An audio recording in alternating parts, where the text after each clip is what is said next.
أعوذ بالله من الشيطان الرجيم.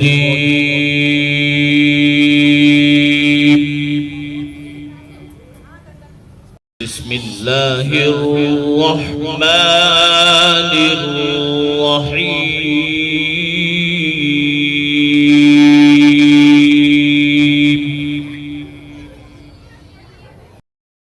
بسم اللہ الرحمن الرحیم. مقصد تحریر رسالہ فیض الشیخ. نحمدہ و صلی علی رسول الکریم. اما بعد، آج کل عام طور پر جسمانی قوا بہت ضعیف ہو گئے ہیں، ہمتیں کمزور ہو گئیں اور شوق و طلب برائے نام رہ گئی. اوقات میں برکت نہیں رہی، ضروریات کی زیادتی اور مشاغل کی کثرت ہو گئی. ماحول کے خراب ہونے اور گناہوں کی کثرت سے قلوب زنگ آلود ہو گئے. آزادی، خود پسندی، خودرائی اور جہالت کا زور ہے، لیکن سب کے باوجود پریشانیوں سے نجات و راحت و سکون کا ہر شخص طالب ہے، بلکہ اس کے ساتھ بعض حضرات اپنی اصلاح اور دینی ترقی کے بھی خواہاں ہیں، مگر اس کے لیے کچھ قربانی اور مجاہدے کی ہمت نہیں ہوتی. راقے میں سطور بھی انہی مذکورہ حالات سے دوچار ہے، لیکن اللہ تعالی شانوں کے فضل سے شیخ وقت حضرت شیخ الحدیث مدظر العالی کی خدمت میں طویل ایسا رہنا ہوا. ان سے اصلاح حال کے سلسلے میں کچھ ایسی باتیں سنی اور سمجھی کہ جن پر عمل کرنے میں کوئی مجاہدہ اور طاقت خرچ نہیں ہوتی. صرف اپنے خیالات ہی کو دوسرے خیالات میں بدل دینے اور ایک کام سے دوسرے کام میں لگا دینے سے انسان میں زبردست تبدیلی آ جاتی ہے. خیال ایک ایسی چیز ہے کہ جو ہر قوی اور ضعیف انسان میں ہر وقت خود بخود مصروف کار ہے، بلکہ کسی حال میں بھی اس کے کام کو روکا نہیں جا سکتا. مگر یہ طاقت یا تو فضول ضائع ہو جاتی ہے یا ایمان اور جان کے بگاڑنے میں خرچ ہوتی ہے. اگر اس کا مصرف اور رخ ٹھیک ہو جائے تو عام مسلمان کی طرح صرف فرائض و واجبات کے مختصر اعمال کی ادائیگی اور معروف کبائر سے اجتناب، جو کہ عام شریف آدمی کرتے ہی ہیں، اسے ولی کامل کر دیتا ہے. اور اس سے کوئی عجیب چیز نہ سمجھا جائے، بلکہ ایک مجرب معمول بہ طریق ہے کہ جس کا نام طریق قلندر ہے. حضرت مرشد پاک سے حاصل شدہ اس کیمیا سے بندہ تو فائدہ نہیں اٹھا سکا، لیکن حضرت کی برکت سے اس کا تقاضا ضرور ہے کہ اپنے مرشد پاک کے اس فیض کو دوسرے احباب تک پہنچا دوں، تاکہ میرے مرشد پاک کا فیض عام ہو اور کوئی خوش قسمت فائدہ اٹھائے تو یہ بندے کے ذریعے کا نجات ہو، بموجب حدیث کہ خیر کی بات بتلانے والا اجر میں مثل کرنے والے کے ہوتا ہے.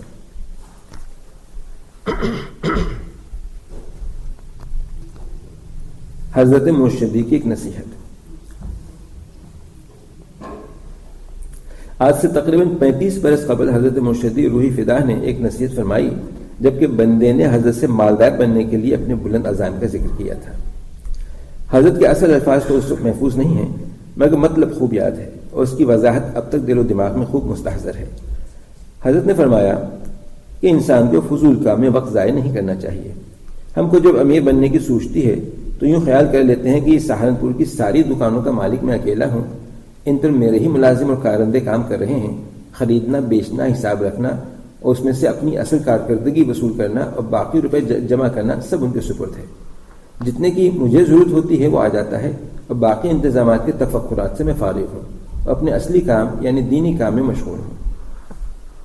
بندے نے جب غور کیا تو حضرت کی زندگی کو اسی کے مطابق پایا. ساری دکانوں کی ملکیت کی مثال سے تو اپنے قلبی غنا کو سمجھانا تھا، اور قلبی غنا ہی اصل غنا ہے. حدیث پاک میں آتا ہے کہ غنا کثرت مال کا نام نہیں ہے، بلکہ اصلی غنا دل کا غنا ہے. حضرت کی ایک دکان جو ضابطے میں بھی حضرت کی ملکیت تھی، یعنی کتب خانہ یحیوی، اس سے یکسوئی اور فراغت کا حال بھی وہی تھا کہ جو کہ سہارنپور کی دوسری خیالی ملکیت والی دکانوں کا بیان ہوا.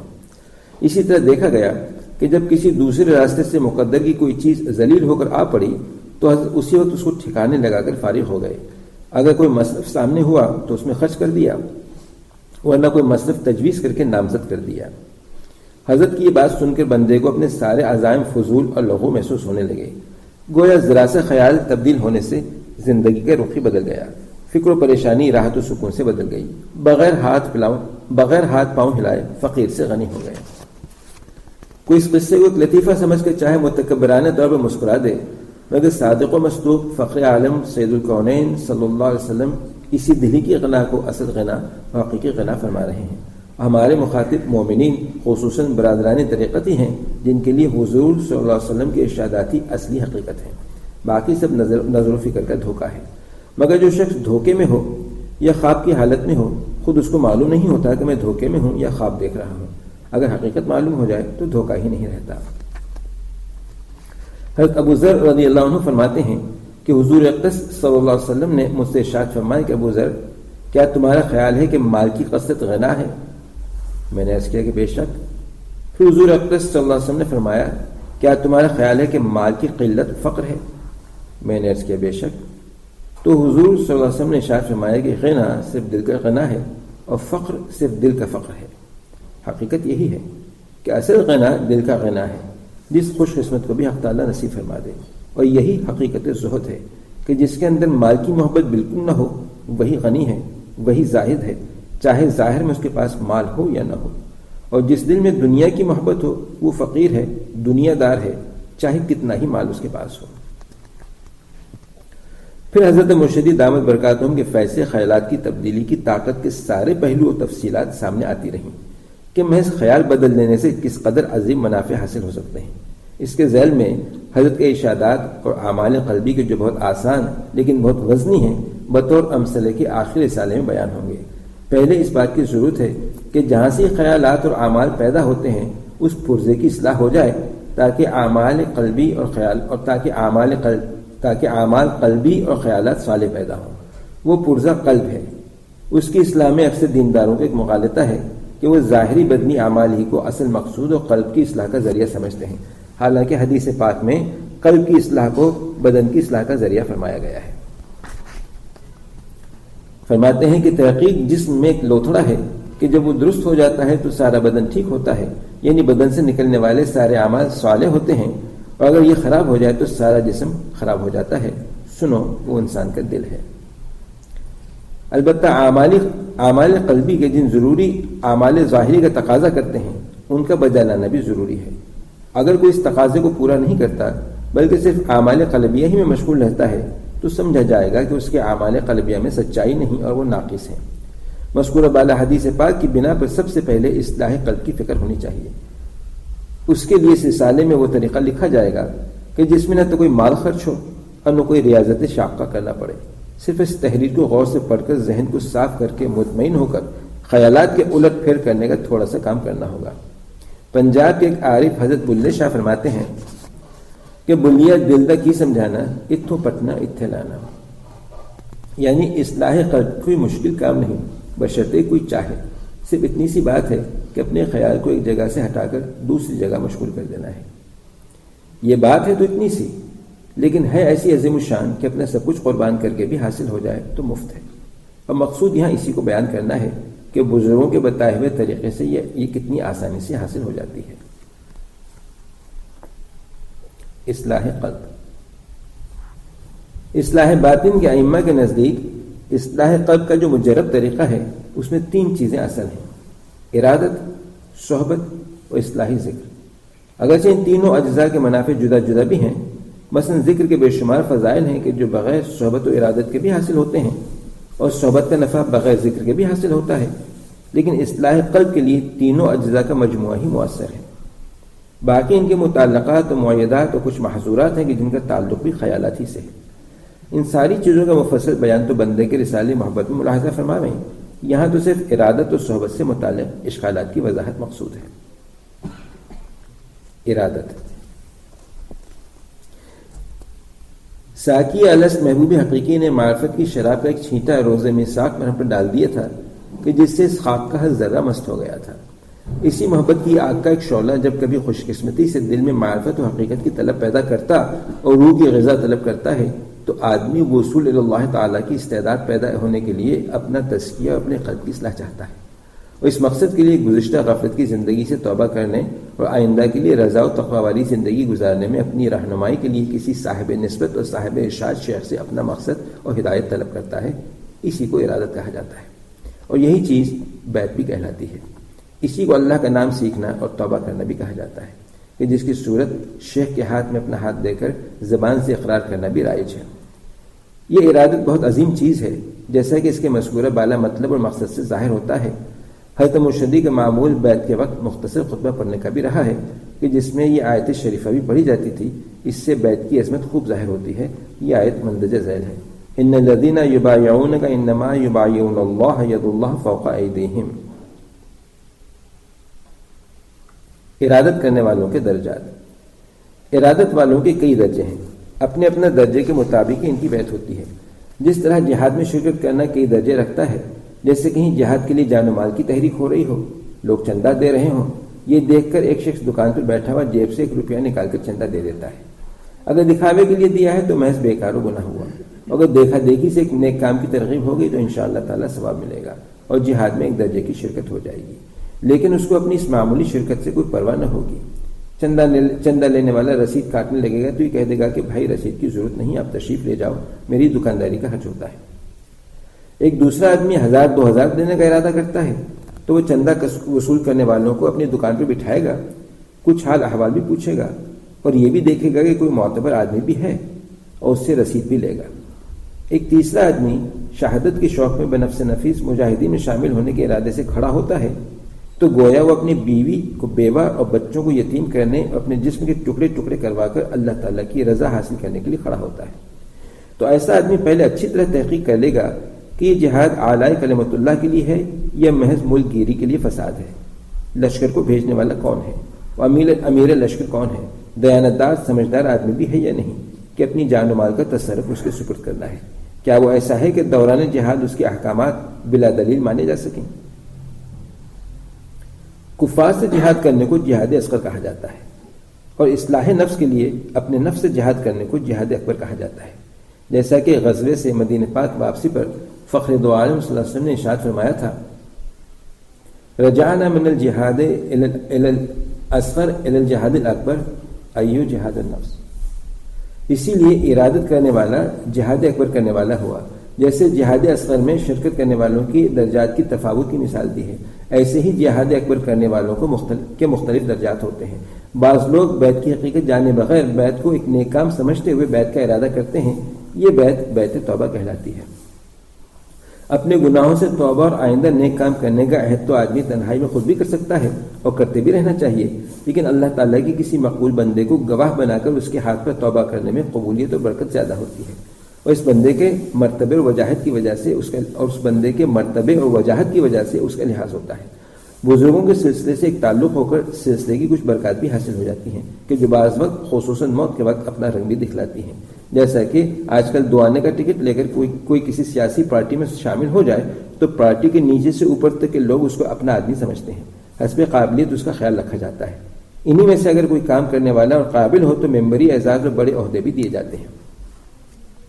دوسرے لوگ کچھ بیعت ہو کر اپنے کو بدلنے کے لیے کچھ کام کرنے کا ارادہ رکھتے ہیں، کچھ وظیفہ ورد بھی سیکھنا چاہتے ہیں تو ان کو ہمارے حضرت کا معمول کا پرچہ دے دیتے ہیں کہ جو اس راستے کا لازمی نصاب ہے یہ ابتدائی بھی ہے اور دائمی بھی۔ پرچے کے مندرجات رسالہ محبت میں ملاحظہ فرمائیں۔ بیعت سلوک۔ تیسری قسم کے کچھ لوگ وہ ہیں کہ جن کو ابتدائی معمولات پر عمل کرتے ہوئے یا ابتدائی میں اس راستے کا اصل مقصد یعنی نور یقین اور احسانی نسبت کے اصول کا شوق ہوتا ہے، اور وہ غذائے روح حاصل کرنا چاہتے ہیں کہ جس کے لیے سلوک کا ذکر شغل کرنا پڑتا ہے۔ وہی سمجھ لیں کہ ہم نے بیعت سلوک کی ہے یا کر رہے ہیں، جیسے شہادت کے شوق میں جہاد میں بنفس نفیس شرکت کرنے والا سوچ سمجھ کر قدم اٹھاتا ہے، اور ایسے اس جہاد اکبر کے کرنے والے کو قدم اٹھانے سے پہلے سمجھ کر عزم کرنا چاہیے اور ارادت کے حقوق اور آداب کو پیش نظر کر لینا چاہیے۔ اس کے لیے مرشد کے شرائط حضرت اقدس کی کتاب شریعت و طریقت میں ملاحظہ کریں، اور مرشد کے آداب و تعلقات کی نوعیت کے لیے بندے کا رسالہ اکابر کا احسان و سلوک کی دوسری فصل بغور پڑھ لینی ضروری ہے، جو کہ معتبر کتب سے مختصر طور پر لکھے گئے ہیں۔ ان شرائط اور آداب کا یہاں بیان کرنا بہت ضروری تھا کہ ان کی رعایت کے بغیر اس راستے سے فائدہ اٹھانا دشوار ہے، لیکن چونکہ یہ مختصر تحریر شوق رکھنے والے اور ضعیف قوا والے برادران طریق کے لیے انشاءاللہ تعالیٰ بہت بڑی نعمت ہے، اس لیے صرف کتابوں کا حوالہ دے دینا ہی کافی سمجھا گیا، اور جن کو زیادہ شوق نہیں وہ اس تحریر کے مخاطب بھی نہیں ہیں، وہ حضرات اس راستے کا شوق اور اہمیت پیدا کرنے والی کتاب محبت کا پہلے مطالعہ کریں۔ ارادت کا مسئلہ بہت اہم ہے، لیکن اس میں کوئی مجاہدہ یا بدنی عمل نہیں کرنا پڑتا، صرف عزم کی پختگی کا فیصلہ کرنا ہے کہ جس کا تعلق محض سوچنے ہی سے ہے۔ اس سلسلے میں چند اہم امور یہاں ذکر کیے جاتے ہیں جو کہ ان کتب مذکورہ پر اضافہ ہے، یہ زیادہ اہم ہے۔ مرید ہونے کی شرط اعظم یعنی مناسبت کا بیان۔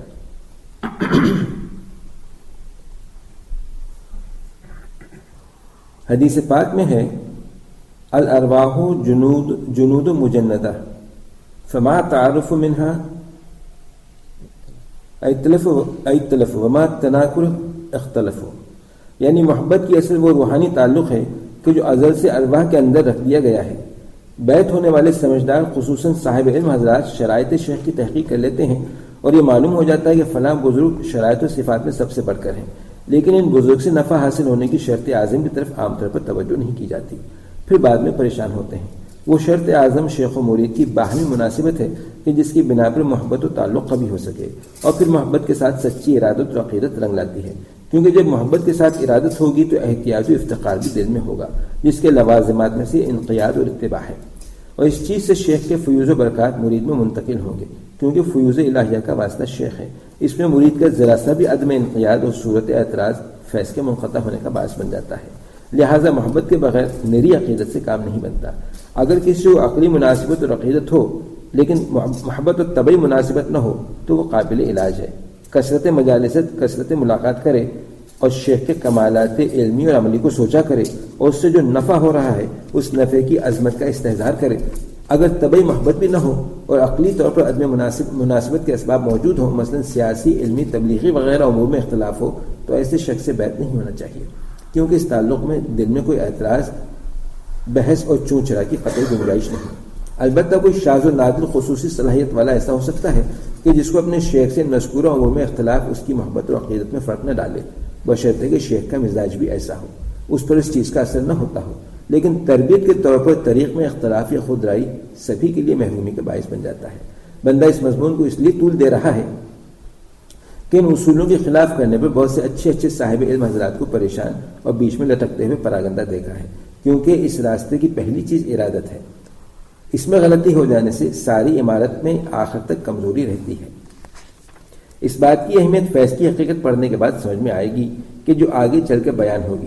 اگر کسی بڑے کامل بزرگ کے جن میں شرائط شیخ کمال درجے میں پائی جاتے ہوں اور وہ بہت سے مشائخ کا شیخ ہو، وقت کا قطب ہو، لیکن کسی کو کسی وجہ سے مناسبت نہ ہو یا اس بزرگ کے کمالات اس درجے کو پہنچ گئے ہوں کہ ان کی باتیں سمجھنا عام آدمی کی سمجھ سے بالا ہو، یا کسی کی اس شیخ تک رسائی ہی نہ ہو سکے، تو اس کو اس قطب وقت سے بیعت نہ ہونا چاہیے کہ وہ یا تو قطب وقت سے بدزن ہو کر نقصان اٹھائے گا یا بات نہ سمجھنے کی وجہ سے عقائد خراب کر کے تباہ ہوگا۔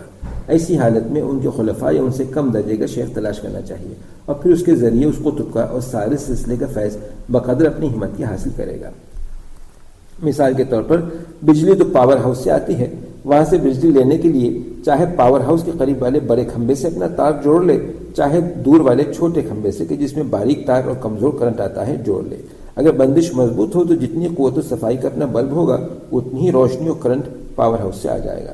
ہمارے اکابر میں بہت سے حضرات نے حضرت حاجی امداد اللہ صاحب قدس سرور کی زندگی میں ان کے خلفاء حضرت گنگوہی اور حضرت نانوتوی وغیرہ رحمہ اللہ تعالیٰ سے بیعت کی۔ ہمارے حضرت شاہ عبد القادر صاحب رائے پوری نے حضرت گنگوہی کی حیات ہی میں حضرت کے خلیفہ شاہ عبد الرحیم صاحب سے بیعت کی، حالانکہ حضرت شاہ صاحب نے انہیں گنگو جانے کی ترغیب بھی دی تھی۔ شیخ کے انتخاب اور ارادت حاصل ہو جانے کے بعد کا کام۔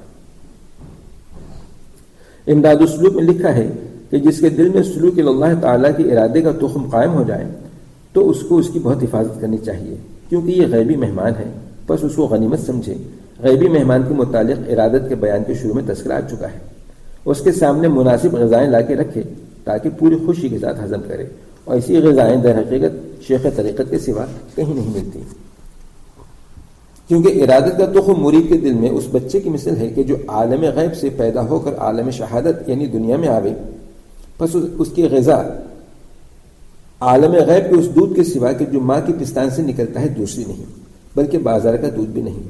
اسی طرح ارادت کا نور کہ جو مرید کے دل میں بتوفیق الہی عالم غیب سے پیدا ہوا ہے، اس کی تربیت بھی بجز معرفت کے اس پانی کے جس کو فیاض باری عز اسمہ چشمہ غیب سے اہل غیب کے دل پہ پہنچائے، دوسری شے نہیں ہو سکتی۔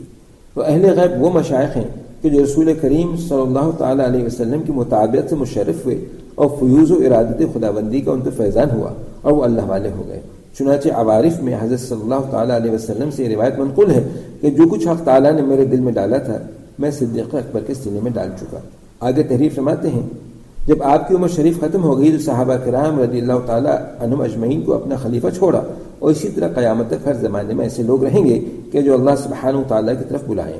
لہٰذا طلب صادق پیدا ہو جانے پر بعد تتبع شرائط شیخ اپنی مناسبت کے شیخ سے بیعت کر لی جائے اور ارادت میں مضبوطی رکھی جائے۔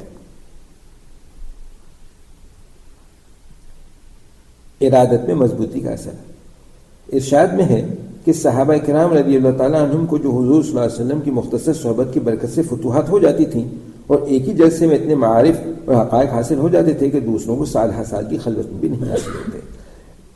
اس ثمرے کی وجہ یہ تھی کہ جب وہ ایمان لانے کے بعد فیضان نبوت سے سرفراز ہوتے تو سب رسومات اور عادات کو یکلخت چھوڑ چھاڑ کر ایسے مطیع ہوتے کہ اطاعت رسول میں بدل جان راضی تھے اور بال برابر بھی فرق نہ آنے دیتے تھے۔ تو جب ان کی ارادت کا امتحان ہو گیا کہ وہ راہ طلب میں صادق، راسخ اور پختہ ہیں، پس اللہ تعالیٰ نے ان کے قلوب میں ایمان ڈال دیا۔ ان کی ساری ہمت رسول کریم صلی اللہ علیہ وسلم کی مطابعت اور اس سرحلقۂ محبوبان کے جمان باکمال کے ملاحظے اور زیارت میں مصروف تھی، اور حضرت صلی اللہ علیہ وسلم فضائل و کمالات کے سرچشمے اور مجمع تھے۔ جب آپ نے ان کو سچی ارادت میں مضبوط دیکھا تو قلب مبارک کے آفتاب کا عکس ڈالا اور نظر ہدایت اثر سے ایک نگاہ ڈال کر نبوت کے انوار و معدن رسالت کے جواہر سے مشرف و مالا مال بنا دیا۔ آگے لکھتے ہیں کہ پھر ان حضرات کی روشنیاں تابعین کے قلوب میں منعکس ہوئیں کہ انہوں نے ان کے دل و جان کو بھی خالص نور بنا دیا، اور اسی طرح آئندہ سلسلہ چلتا رہا۔ ارادت کی مضبوطی کے بعد آداب کے ساتھ شیخ کی صحبت کا بیان۔ جیسا کہ پہلی بھی عرض کیا کہ صحبت شیخ کی تاثیر اور آداب مریدین میں اکابر کے سلوک اور رسالہ محبت کا ضرور مطالعہ کر لیا جائے۔ حضرت شیخ زاد مجدہم حضرت رائے پوری کا ایک ملفوظ بیان فرماتے ہیں کہ اللہ والوں کی صحبت اکثیر ہے جبکہ دل میں کوئی خرخشہ نہ ہو۔ یہاں ایک اشکال کا جواب عرض کرنا ہے۔ یہ اشکال اس آزادی خودرائی اور جہل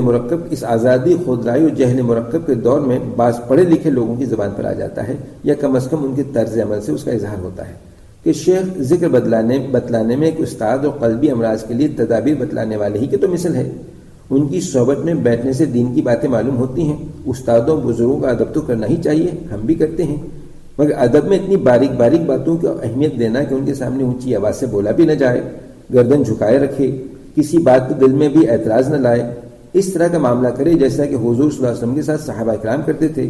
شیخ کے مصلے پر پاؤں نہ آئے، حتیٰ کہ چلنے میں اپنا سایہ بھی ان پر نہ پڑنے دے۔ ان کی مجلس کے اوقات میں ان کے قریب نفل نماز بھی نہ پڑھے، وغیرہ وغیرہ، کہ جو امور کتب میں لکھے ہیں۔ اور صوفی لوگ جو معاملہ اپنے پیروں کے ساتھ کرتے ہیں اور محبت میں مبالغہ عشق کے درجے تک کرتے ہیں، یہ سب کیوں ضروری ہے؟ استاد جو کئی سال رات دن درس لے کر کسی کو پورا عالم بنا دیتا ہے، اس کے ادب و تعظیم میں تو اتنا زور نہیں دیا جاتا، حالانکہ اس کے حقوق زیادہ ہیں۔ مگر پیر صاحب جو 2 منٹ میں ذکر کا وہی طریقہ بتلاتا ہے کہ جو تصوف کی عام کتب میں درج ہوتا ہے، اتنے سے کام کے لیے پیر کی ضرورت اور اس کے ادب کو اتنی اہمیت دی جاتی ہے کہ اس کی ادنا گرانی اور تقدر کو ہلاکت سمجھا جاتا ہے۔ چنانچہ ارشاد میں یہاں تک ہے کہ صوفیہ نے کمال ارادت میں اور شیخ کی عدم مخالفت کے متعلق یہاں تک مبالغہ کیا ہے کہ فرماتے ہیں کہ مرید کو بلی کے تصرف میں ہونا اس سے بدرجہ بہتر ہے کہ اپنے تصرف میں رہے۔ شاید یہ سب جوہلا کی اوہام پرستی اور پیشہ وری پیری مریدی کی باتیں ہیں، اور ایک غلو ہے۔ ایک عالم دین کو اتنے افتخار کا برتاؤ اور صحبت شیخ کی کیا ضرورت ہے، خصوصاً جبکہ بعض بزرگوں کی مجلس میں کوئی علوم و معارف کا بیان بھی نہ ہوتا ہو، میں چپ کے بیٹھنا یا عام بات چیت ہوتی ہو تو اسی صحبت سے کیا حاصل؟ اشکال کا جواب، اللہ سبحانہ و تعالیٰ کا ارشاد ہے کہ میں ایسے لوگوں کے اپنے احکام سے برگشتہ ہی رکھوں گا کہ جو دنیا میں تکبر کرتے ہیں کہ جس کا ان کو کوئی حق نہیں۔ اس سے معلوم ہوا کہ تکبر قبول حق میں سب سے بڑا معنی ہے۔ کبر اور خود پسندی کا اثر یہ ہے کہ امر حق کے قبول کرنے سے نفرت ہوتی ہے، اب وہ دوسروں کے اعتقاد و خیال و رائے و قیاس کو حقیر سمجھنے لگتا ہے۔ مگر تکبر ایک قلبی اور مخفی امر ہے۔ ہم کسی کو متکبر نہیں کہتے ہیں، مگر اتنا ضرور عرض کرتے ہیں کہ اگر کوئی اشکالات کے جواب سمجھنے کا اخلاص سے ارادہ رکھتا ہو تو کم از کم اپنی رائے کے غلط ہونے کے امکان اور احتمال کو تو مان لے۔ پھر غور کرے کہ صحابہ کرام سے لے کر اب تک جتنے بڑے بڑے اولیاء اللہ، مجدد اور محتاط علماء ربانی گزرے ہیں، سب نے ان آداب پر خود عمل کیا اور اس کی اہمیت کو بیان کیا۔ ان حضرات کی تواضع، بے نفسی اور اخلاص کو جمہور امت نے قبول کیا ہے، اور پوری امت کا کسی گمراہی پر اکٹھا ہو جانا بروئے حدیث اور ازروئے عقل ممکن نہیں۔ ہمارے دور کے پیران پیر سید الطائفہ حضرت حاجی امداد اللہ صاحب قدس سرو فرماتے ہیں کہ میں اس لیے مرید کر لیتا ہوں کہ قیامت کے دن پیر کو جہنم میں جاتا ہوا دیکھ کر یہ مرید ترس کھائے گا، ہاتھ پکڑنے کی لاج آئے گی، شاید اسی کی برکت سے بخش دیا جاؤ۔ یہ شیخ العرب اور عجم کا حال ہے۔ لیکن کوئی بات تو ہوگی کہ انہی کی تصانیف آداب شیخ کی اہمیت سے بھری ہوئی ہیں۔ کوئی تو راز ہوگا کہ جس کی وجہ سے عام بدو صحابی، جن کو آج کل کے فارغ التحصیل عالم دین سے زیادہ حدیث و فقہ کا علم نہ تھا اور بعد کے عابدوں سے زیادہ عبادت کرنے والے بھی نہ تھے، مگر بڑے بڑے عالم اور عابد سے بڑھ کر تھے، کوئی تو راز ہوگا کہ جس کی وجہ سے حضرت امام احمد بن حنبل حضرت بشر حافی کا بہت ادب کرتے تھے۔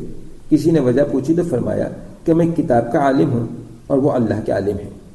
کوئی تو راز ہوگا کہ ہمارے قریب زمانے کے مرجع علماء حضرت گنگوہی اور حضرت نانوتوی نے حضرت حاجی صاحب کو اپنا پیر بنایا اور مریدی کے آداب کا حق ادا کر دیا۔ اس کے بعد یہ سمجھیں کہ وہ راز شیخ کی حقیقت اور اس کے فیض کی نوعیت ہے۔ بات یہ ہے کہ اللہ سبحانہ و تعالیٰ کے اسماء کا فیض ان کے مظاہر کے واسطے سے پہنچتا ہے۔ بندوں کو ہدایت کا نور پہنچانے کے لیے انبیاء علیہ السلام کو اپنے اسم ہادی کا مظہر بنایا اور ان کے قلوب کو آفتاب ہدایت بنایا۔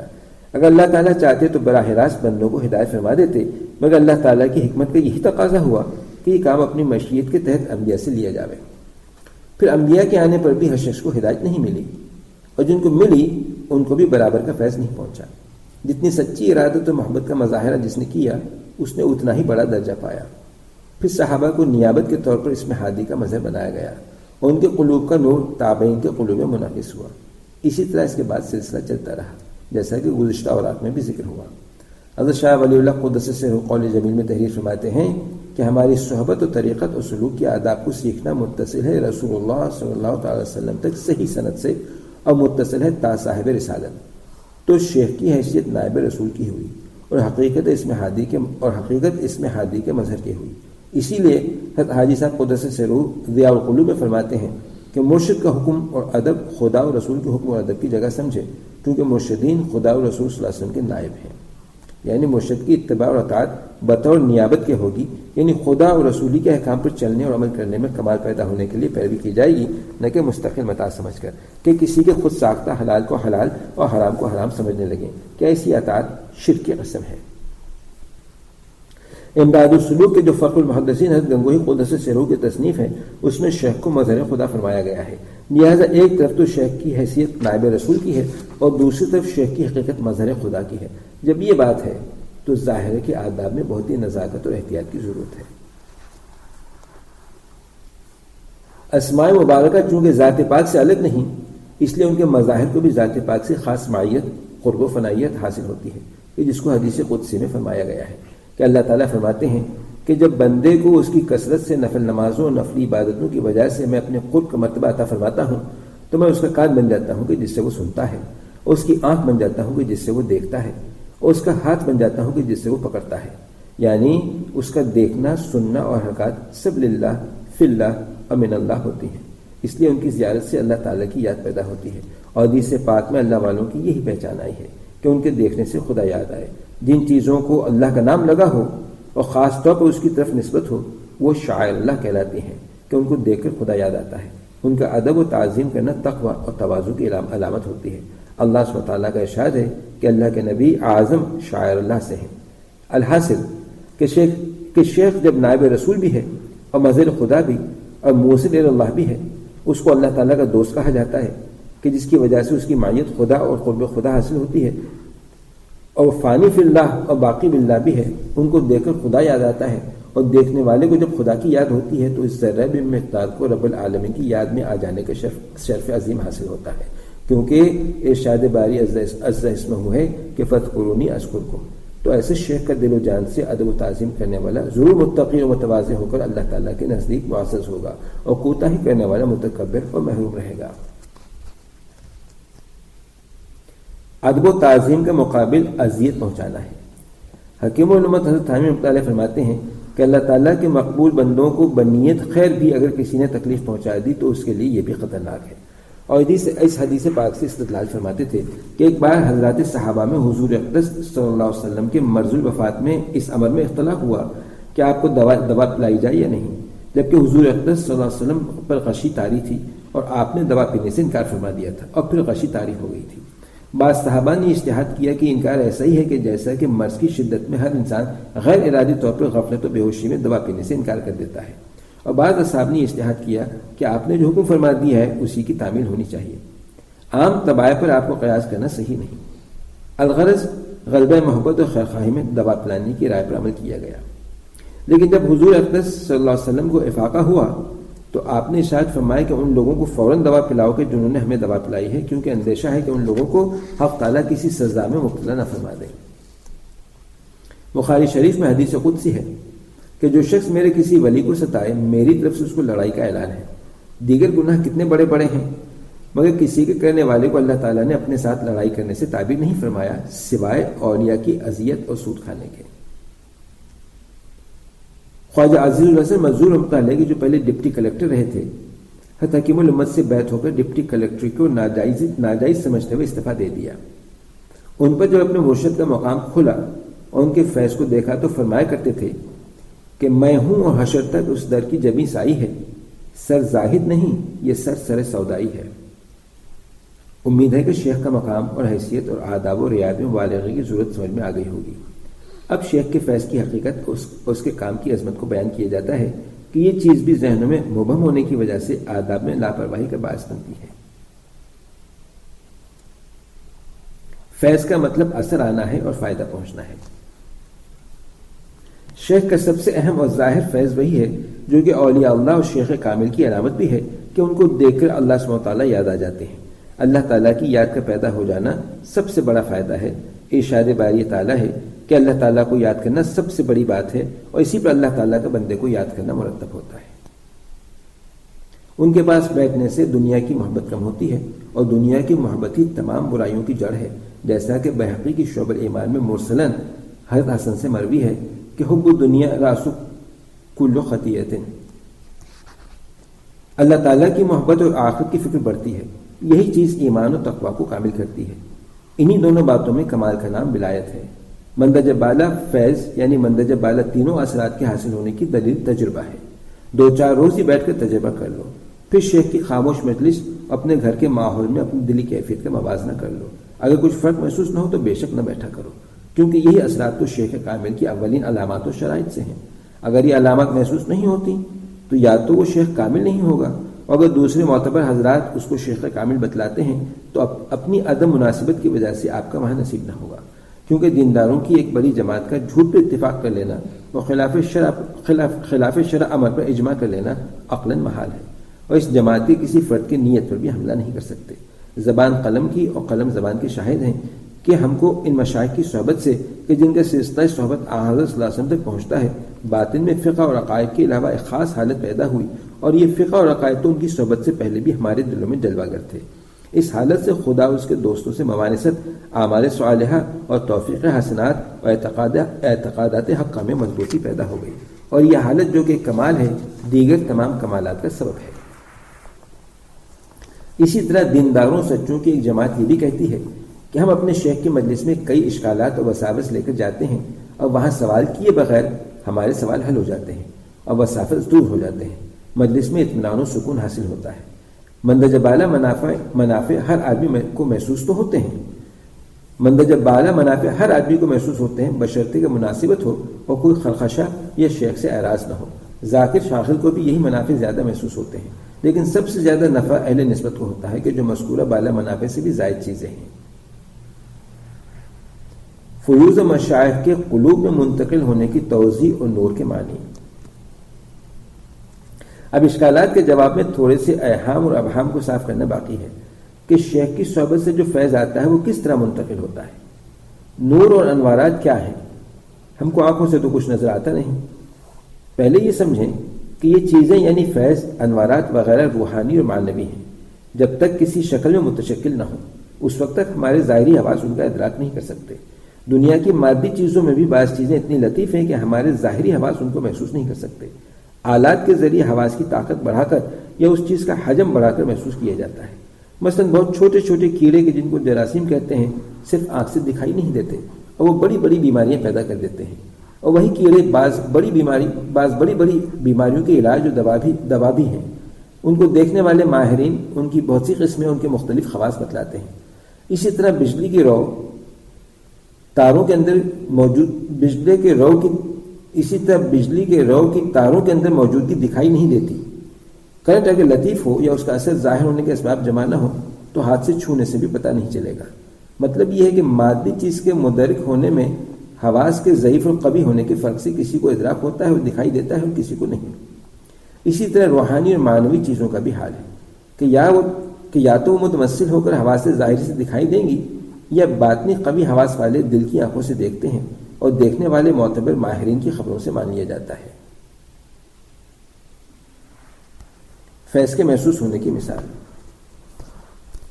صحبت کے فیض کی مثال حضور اکرم صلی اللہ علیہ وسلم نے عطر فروش کی صحبت میں بیٹھنے والے سے دی ہے کہ اس کو خوشبو آتی رہے گی جو نظر تو نہیں آتی مگر مادی ہونے کی وجہ سے دوسرا ظاہری حادثہ یعنی ناک اس کو محسوس کر لے گا۔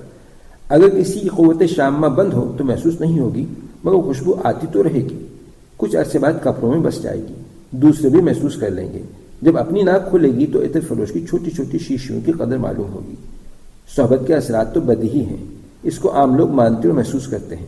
یہاں عرض یہ کرنا ہے کہ صحبت کا یہ اثر شیخ کے نورانی قلب سے طالب کے قلب میں نور کے منتقل ہونے کی وجہ سے ہوتا ہے، اور یہ نور مادی نہیں ہے کہ جو ظاہری آنکھ کو دکھائی دے، یہ نور روحانی ہے کہ جو دل کی آنکھ سے دکھائی دیتا ہے۔ ہاں کبھی مادی روشنی کی شکل میں متمثل ہو جائے تو ظاہری آنکھ سے بھی سبھی دیکھ سکتے ہیں۔ اس کے وجود کی ایک دلیل تو باطنی آنکھوں والے سچے لوگوں کی خبر ہے، اور دوسری دلیل التزامی ہے کہ نور جیسے خود ظاہر ہوتا ہے اپنے غیر کو بھی ظاہر کر دیتا ہے، اور اس غیر کے ظاہر ہونے پر نور کا وجود سمجھا جاتا ہے، جیسے دھوپ کو دیکھ کر آفتاب اور دھوئیں کو دیکھ کر آگ کے وجود کو مانا جاتا ہے۔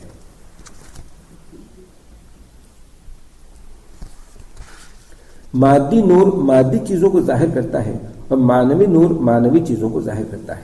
معنوی نور کا سمجھنا کچھ مشکل نہیں، یہ لفظ عام بول چال میں استعمال ہوتا ہے۔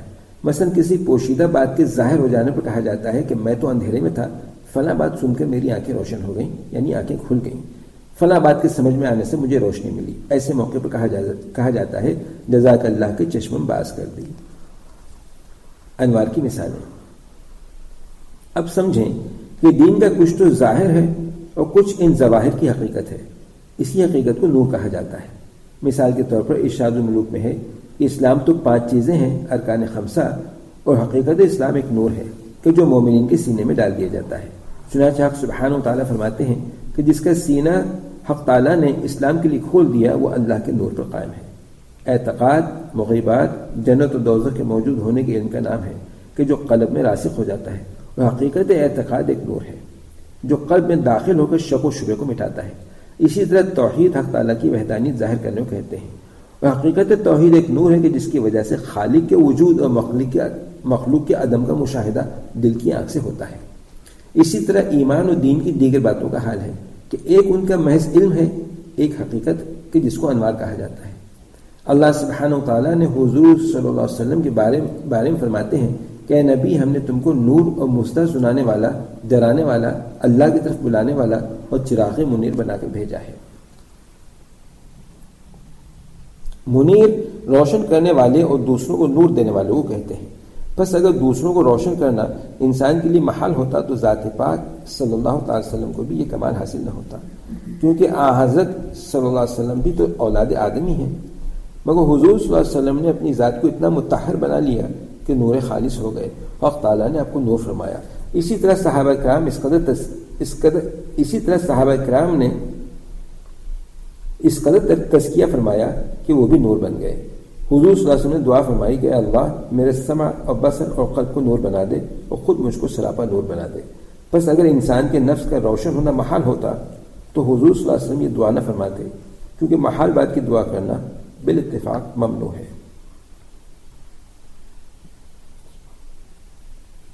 اب مقصد سمجھیں کہ اس امر پر اجماع ہے کہ تمام امت میں صحابہ کرام رضی اللہ تعالیٰ عنہم سے بہتر کوئی نہیں، حالانکہ ان کے علم و عمل میں اور بھی شریک ہیں، بلکہ بعض بڑھ کر بھی ہیں۔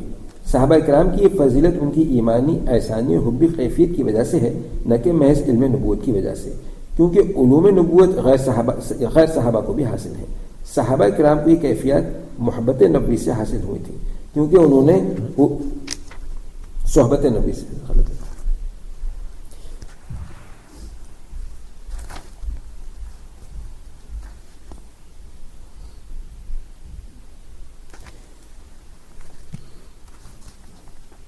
صحابہ کرام کو یہ کیفیات صحبت نبوی سے حاصل ہوئی تھیں، کیونکہ انہوں نے حضور صلی اللہ علیہ وسلم کی صحبت سے انوار نبوت کو یعنی حقائق کو اپنے سینوں میں حاصل کیا۔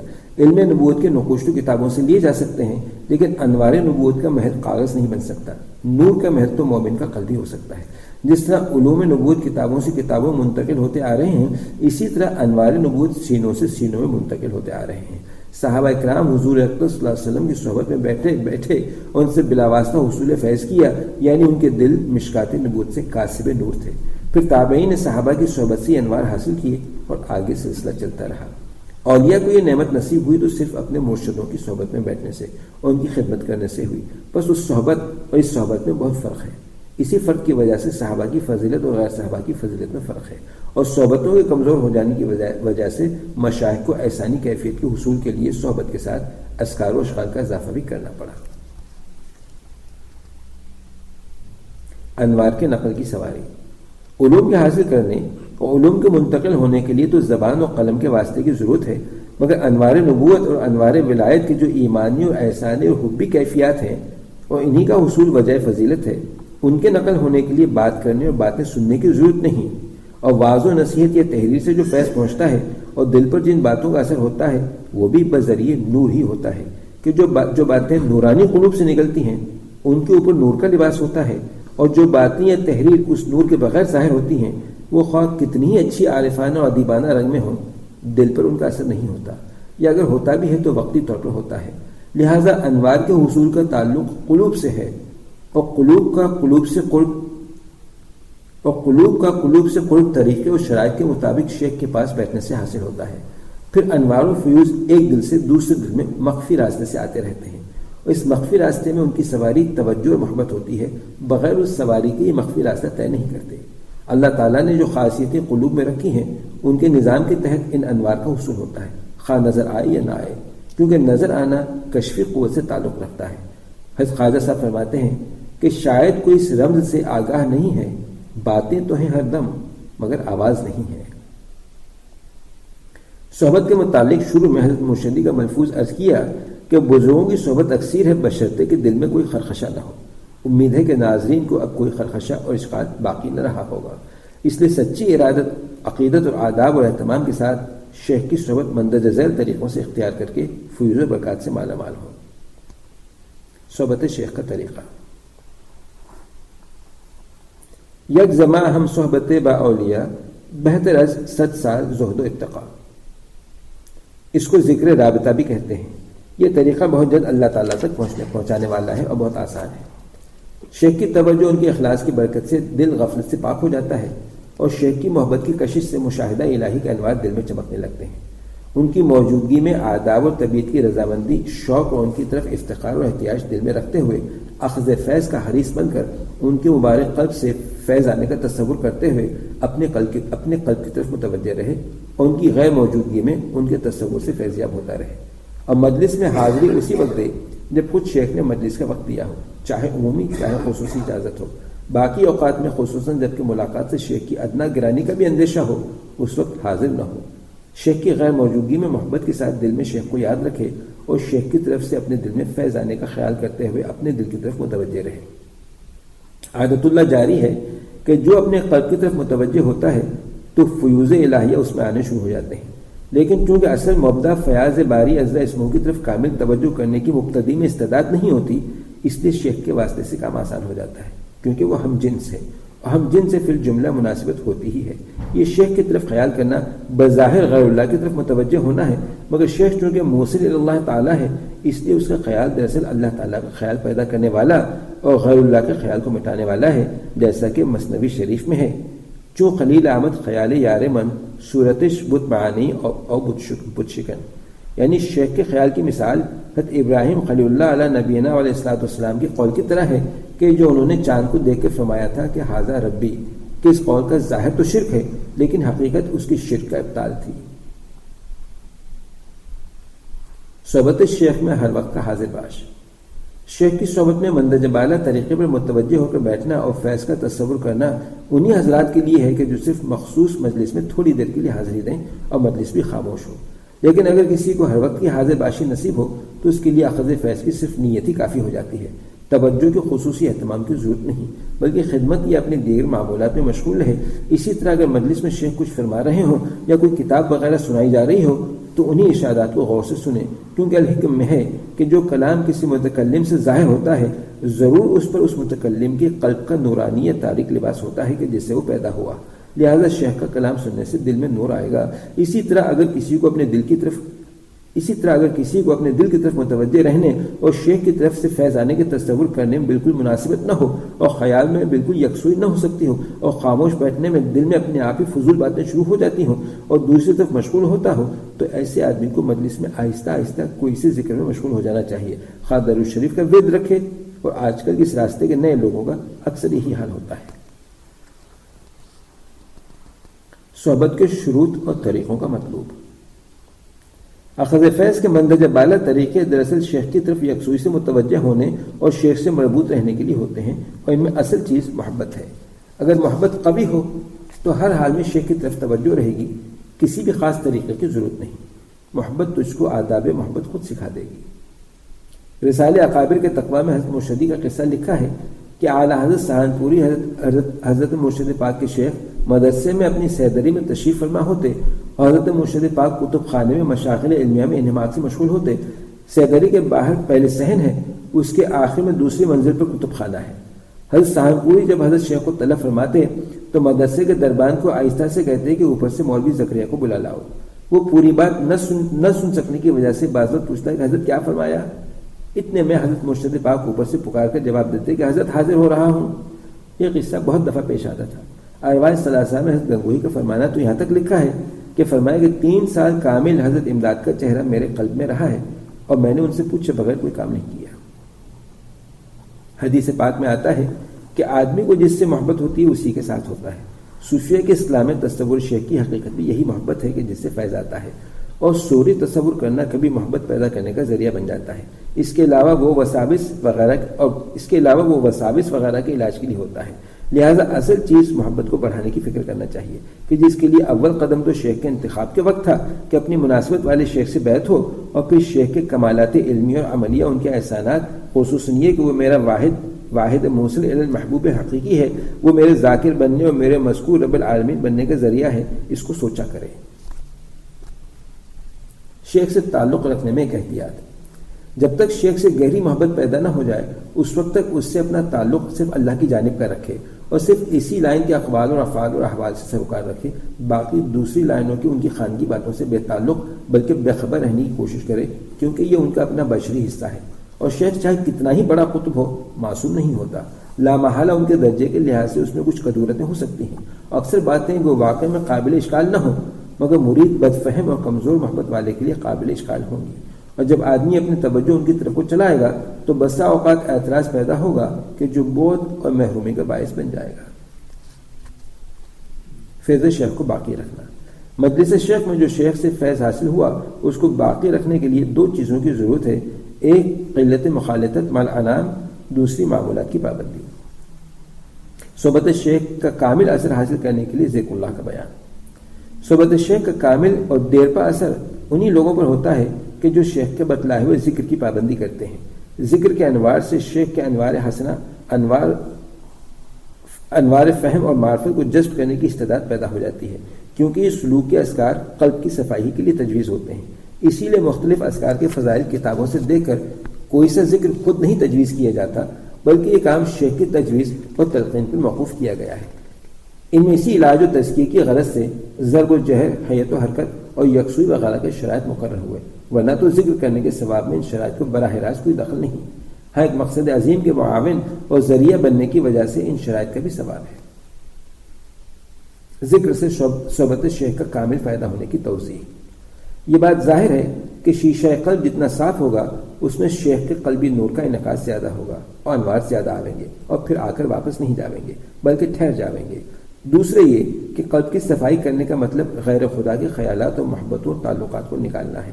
الحکم میں ہے کہ جب شیخ کی صحبت کی تاثیر اس کی محبت و تعلق کی وجہ سے ظاہر قلب کے اندر کچھ اشراق پیدا ہو اور پھر جملہ استعداد اور انعکاس انوار کی ہوتی ہے اور انوار غیبیہ سے ایسے قلب کا تقابل ہوتا ہے تو مقابل قلب میں انوار آتے ہیں، لیکن قلب کے اندرونی حصے میں گاوخر یعنی دنیا کی چیزیں بھری بھی ہوتی ہیں، اس لیے وہ قلب ان اسوار کو سما نہیں سکتا، بس وہ انوار جہاں سے آتے ہیں وہاں ہی واپس ہو جاتے ہیں۔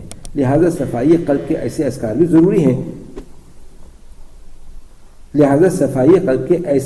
ضروری ہیں جسمانی مفید ادویہ کا بھی یہی حال ہے کہ ایک چیز خواہ کتنی ہی مفید ہو اور قیمتی ہو، اس کا کامل اثر اسی وقت ہوتا ہے جبکہ اس کے معاون اور بدرقہ اشیاء کا استعمال بھی کیا جائے اور مخالف غذا سے بھی پرہیز کیا جائے۔ لہذا خیال و تصور سے ذکر کرنے کو بیان کیا جاتا ہے۔ ذکر سے پہلے دو اہم باتیں، ایک ذکر کی تلقین، دوسری توحید مطلب۔ ذکر کی تجویز میں طالب اپنی رائے سے کچھ نہ کرے، چاہے وہ کتنا ہی ذہین اور علوم کا ماہر ہو، کہ خود رائی طریق کے مسلمہ معلقات میں سے ہے، اور شیخ کی تلقین کی برکت اور اثر ہی جدا ہے۔ ارشاد میں ہے، خود ذکر ایسے صاحب اجازت شیخ سے اخذ کیا جائے جس کا سلسلہ اخذ اور اجازت فخر عالم صلی اللہ علیہ وسلم تک مسلسل ہو، وہ تحقیقی ذکر ہے۔ یہی ذکر مرید کے باطن میں تصرف کرتا ہے اور اس کو ولایت و قرب کے مرتبے تک پہنچاتا ہے، ورنہ سنا سنایا ہوا ذکر و کتابوں سے دیکھا ہوا ذکر تقلیدی کہلاتا ہے کہ جس کا وہ اثر نہیں اور اس کی دلیل تجربہ ہے۔ دوسری بات، توحید مطلب کا بیان۔ توحید مطلب کی غیر معمولی اہمیت کیوں ہے؟ شیخ کے آداب کی غیر معمولی اہمیت میں جو اشکالات تھے وہ اور ان کے جواب صحبت شیخ سے پہلے عرض کر دیے گئے ہیں۔ اسی طرح اصلاح باطن اور تحصیل نسبت کے لیے سلوک کے اذکار میں داخل ہونے کے مرحلے سے پہلے ایک شرط توحید مطلب ہے۔ اس کی غیر معمولی اہمیت پر بھی اطمینان قلب ہونا ضروری ہے۔ آداب شیخ میں اشکالات تو اکثر کبر و حقیقت شیخ اور حقیقت فیض سے ناواقفیت کی وجہ سے ہوتا ہے، لیکن توحید مطلب میں کمزوری کی وجہ نیک نیتی سے اپنی ترقی کا شوق و حرص بھی ہوتی ہے۔ اس لیے توحید مطلب کی ضرورت کو سمجھنے کے لیے کچھ غور و فکر کی ضرورت ہے، جیسا کہ شریعت کے ظاہری احکام پر عمل کرنے کے لیے تقلید کی ضرورت تو بدیہی ہے اور انکار کرنے خلاف عقل و حد دھرمی ہے، لیکن تقلید شخصی کی ضرورت کا منکر بعض دفعہ نیک نیت ہوتا ہے، لیکن جہالت و کم علمی کی وجہ سے ہوائے نفس میں مبتلا اور کامل اتباع سنت سے محروم رہتا ہے۔ اس کو سمجھنے کے لیے دلائل کی ضرورت ہوتی ہے۔ بات سمجھنے سے پہلے یہ چیز ذہن میں رکھیں کہ توحید مطلب پر اس فن کی کتب میں بالاتفاق جو اتنا مبالغہ کیا جاتا ہے تو اس میں ضرور کوئی راز ہوگا کہ جس کو سمجھنے کے لیے ذہن میں گنجائش ہونی چاہیے۔ چنانچہ ارشاد میں ہے کہ توحید مطلب اس کو کہتے ہیں کہ اپنے شیخ کے متعلق اس کا یقین رکھے کہ دنیا میں اس کے علاوہ مجھ کو مطلوب تک کوئی نہیں پہنچا سکتا، گو اس زمانے میں دوسرے مشائخ بھی ہوں اور انہی اوصاف کاملہ سے متصف بھی ہوں، مگر میرا منزل مقصود پہ پہنچنا اسی ایک کی بدولت ہوگا۔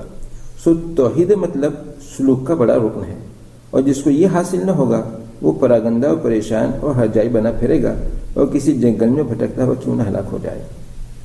حق سبحانہ و تعالیٰ کو بھی اس کی مطلق پرواہ نہ ہوگی۔ بس مشائخ زمانے میں ہر شخص کے متعلق یہ سمجھنا کہ یہ بھی میری پیاس بجھا کر مطلب تک پہنچا سکتا ہے، سلوک کے لیے مضر ہے۔ بلکہ جس طرح حق ایک، قبلہ ایک، اسی طرح راہبر اور شیخ بھی ایک ہی کو سمجھے، ورنہ بربادی کے سوا کچھ حاصل نہ ہوگا، اور اسی پراگندگی میں بہتیرے تباہ ہو گئے۔ یہ تباہی خود بندہ راقم سطور کی دید اور شنید میں بھی آئی ہے۔ سو اگر اس کا وسوسہ بھی آیا کہ عالم شیخ کے علاوہ کوئی دوسرا بھی مجھ کو مطلب پر پہنچا سکتا ہے تو ضرور شیطان اس پر قبضہ جما لے گا، پھر لغزش میں ڈال دے گا۔ اور اکثر ایسا بھی ہوتا ہے کہ شیطان کسی پیر کی صورت بن کر آئے گا، اور چونکہ اس کا ضعیف قلب ہر شیخ کی طرف راہبری کا یقین کر لیتا ہے، اس لیے شیطان کو پیر بنا ہوا دیکھ کر اس کی طرف بھی جھکے گا اور وہ اس پر اپنا رنگ جما کر ایسا تسلط کرے گا کہ پھر چھٹکارا مشکل ہوگا، غرض اس کو تباہ کر دے گا، وہ ایسے شعبدے دکھلائے گا کہ اس کے عقیدہ باطل پر جما دے گا، اور توحید مطلب حاصل ہونے پر شیطان کو راہ نہیں ملتی۔ آگے شیطان کے شیخ کی صورت نہ بن سکنے کے دلائل ہیں کہ جس کے متعلق مرید کو توحید مطلب حاصل ہو۔ اب توحید مطلب کے ضروری ہونے کے راز کو عقلی طور پر سمجھیں۔ انسان کی طبیعت کا خاصہ ہے کہ تمثیل کے ساتھ مضمون اچھی طرح سمجھ لیتا ہے۔ بعض بزرگ توحید مطلب کے خلاف کرنے میں میاں بیوی کی مثال دیتے ہیں کہ کوئی عورت خواہ کتنی نیک ہو وہ اپنے خاوند کے سوا اگر کسی دوسرے کو دیکھے تو بدکار کہلاتی ہے، خاوند کی نظر سے گر جاتی ہے۔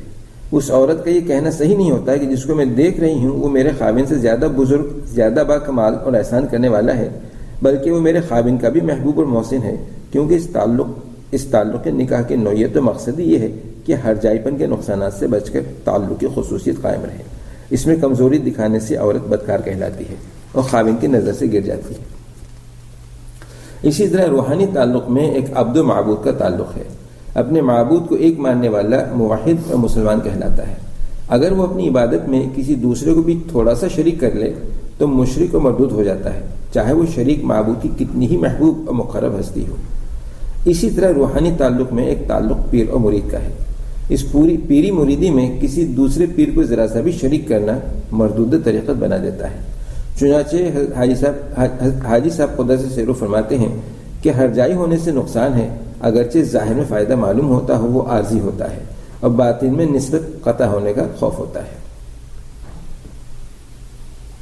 یہ سب اس وجہ سے ہے کہ فیض جتنا لطیف ہوگا اس کے آنے میں ذرا سی مزاحمت مانع ہو جاتی ہے۔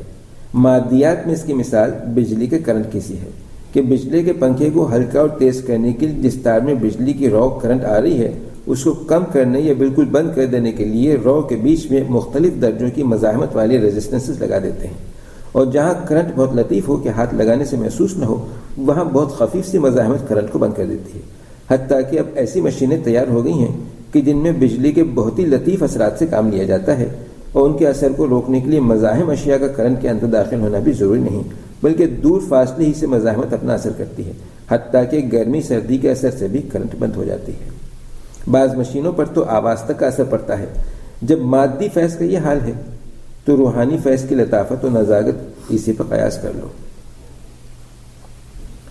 گزشتہ اوراق میں شیخ کے آداب میں جو لکھا کہ پیر پر اپنا سایہ بھی نہ پڑنے دے، اس کی وجہ بھی یہی ہے کہ سایہ پڑنے سے خفیف سی الجھن ہوتی ہے اور وہی معنی فیض روحانی ہوتی ہے۔ اسی طرح ایک ادب یہ ہے کہ شیخ کی مجلس میں نفل نماز نہ پڑھے، حالانکہ یہ کتنی بڑی عبادت ہے، لیکن نماز میں مشغولی سے ظاہری روگردانی کی صورت ہوتی ہے۔ اگرچہ شیخ سے یہ روگردانی شرعی طور پر ضروری ہے، لیکن شیخ کے فیض کے معنی تو ہو جائے گی۔ جیسے حضرت اویس قرنی رحمۃ اللہ اپنی والدہ کی خدمت گزاری کے عذر کی وجہ سے حضور اقدس صلی اللہ تعالی وسلم کی خدمت میں حاضری نہ دے سکے تو وہ سید الاولیاء اور خیر التابعین تو بن گئے، لیکن صحابیت کے شرف سے تو محروم رہے، حالانکہ ان کا عذر شرعی تھا۔ اسی طرح اس راستے میں غیر اختیاری امر بھی مانع ہو جاتا ہے۔ چنانچہ میاں جی نور محمد صاحب قدس سرہ جو کہ سید الطائفہ حاجی امداد اللہ صاحب کے پیر تھے، ان کا واقعہ بہت عبرت انگیز ہے کہ جو حضرت گنگوہی رحمۃ اللہ نے نقل فرمایا ہے کہ تفسیر سورہ یوسف منظوم کے مصنف کے جن کا نام اشرف تھا، وہ حضرت میاں جی صاحب کی شان میں کچھ گستاخانہ الفاظ کہا کرتے تھے۔ پھر ان کو تنبہ ہوا، توبہ کی اور حضرت میاں جی صاحب سے بیعت کی درخواست کی، بیعت کر لیا، لیکن کچھ عرصے کے بعد تنہائی میں ان سے فرمایا کہ میاں اشرف، اس طریق کی بنیاد اخلاص پر ہے، اس لیے تم سے بات چھپانا نہیں چاہتا۔ بات یہ ہے کہ جب میں بغرض افاضے تمہاری طرف متوجہ ہوتا ہوں تو تمہارے سب کلمات جو تم نے پہلے کہے تھے میرے سامنے آ کر حائل ہو جاتے ہیں۔ ہرچند تمہیں نفع پہنچانے کی کوشش کرتا ہوں مگر اس کی صورت نہیں بنتی، اس لیے بہتر یہ ہے کہ تم کسی اور شیخ سے بیعت ہو جاؤ، میں بھی تمہاری سفارش کر دوں گا۔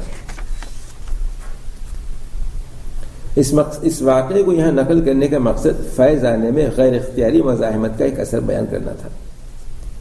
دوسری بات یہ ہے کہ ظاہری تعلیم اور افہام و تفہیم سے جو چیز دوسرے سے حاصل ہوتی ہے وہ علم ہے، اس کے حصول کا ذریعہ زبان ہے، لیکن حقائق کے انوار و قلبی کیفیات جو ایک دل سے دوسرے دل میں آتی ہیں اس کی شرط جس طرح محبت ہے اسی طرح یکسوئی کا ہونا بھی ضروری ہے۔ اس میں باہمی توجہ و التفات تام کو بڑا دخل ہے۔ مرید کے دوسری طرف توجہ کرنے سے قدرتی طور پر شیخ کے التفات تام میں تھوڑی سی کمی ضرور آ جاتی ہے، اور اس کمی کے آنے میں شیخ کو اختیار بھی نہیں ہوتا کہ ایک طبعی بات ہے۔ یہاں ایک نقطہ اور بھی ملحوظ رکھیں کہ یہ اولیاء اللہ متخلق بالاخلاق اللہ ہوتے ہیں۔ حضور اکرم صلی اللہ علیہ وسلم سے جو لمبی دعائیں منقول ہیں ان میں رحمت خداوندی کو اپنے حال اور اپنی احتیاج پر متوجہ کرنے کے لیے کس کس طرح سے حمد و ثنا کے بعد صرف مالک ہی پر توکل کا اظہار کیا جاتا ہے۔ مثلا ایک دعا میں ہے انت ترحمنی فرحمنی رحمتن تغنینی بہا عن رحمت من سواک، یعنی تو ہی مجھ پر رحم فرمائے گا، تو مجھ پر ایسی رحمت فرمائے کہ تیرے سوا مجھے کسی دوسرے کی مہربانی کی ضرورت نہ رہے۔ اور کئی دعاؤں میں لا یغفر الذنوب الا انت کہا جاتا ہے۔ جب کسی کی دلی کیفیت بھی یہی ہوتی ہے تو دعا ضرور قبول ہوتی ہے۔ اسی طرح اللہ تعالیٰ کا مقبول بندہ جب کسی خادم کا یہ حال دیکھتا ہے کہ یہ بیچارہ میرے ذریعے کے علاوہ کسی اور کی طرف نہیں دیکھتا، مجھے پر طلب کی نظر جمائے ہوئے ہے اور ہدایت عطا کرنا میرے اختیار میں نہیں، اس لیے وہ دل کی گہرائی سے اللہ تعالیٰ سے چاہتا ہے کہ نواز دیا جائے، اللہ کریم اس کی اصلاح فرما دیں۔ یہی بات شیخ کا توجہ کرنا کہلاتی ہے کہ کہ جس کی اہمیت اس راستے میں بہت مشہور و معروف ہے۔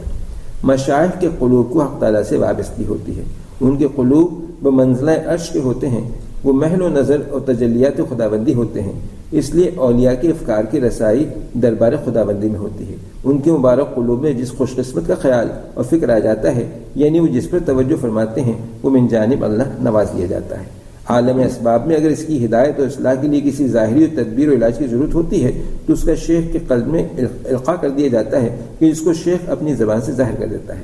یہ تعلیم چونکہ الہامی ہوتی ہے اس لیے یہ مؤثر بھی ہوتی ہے، بشرطے کہ مرید بھی اس کو قبول کرنے کے لیے متوجہ ہو، اور یہ معاملہ اپنے شیخ کے علاوہ دوسرے بزرگوں کے ذریعے عمل میں نہیں آتا، کیونکہ شیخ تو اپنے مرید کے لیے مظہر ہدایت ہے، اور ہادی واحد کا مظہر بھی واحد ہی ہونا چاہیے، اسی لیے فیوز ربانی کا واحد ذریعہ شیخی ہوتا ہے۔ اگر کبھی دوسری جگہ سے بھی کچھ مل جائے تو وہ بھی شیخی کے تعلق کی برکت کی وجہ سے ملتا ہے۔ اس کے برعکس جس طرح اللہ تعالیٰ کے یہاں سب گناہوں کی معافی ہو سکتی ہے مگر شرک و کبر کی بلا توبہ معافی کو اس کی غیرت گوارا نہیں کرتی، اسی طرح اللہ والوں کی غیرت اس غلطی کو برداشت نہیں کرتی، بلکہ یہاں تو بعض وقت توبہ کے بعد بھی شیخ کے قلب پر غیر اختیاری تقدر باقی رہ جاتا ہے کہ جو نقصان کا باعث بنتا ہے۔ مندرجہ بالا باتیں فیض شیخ کے بارے میں ذرا دقیق ہیں۔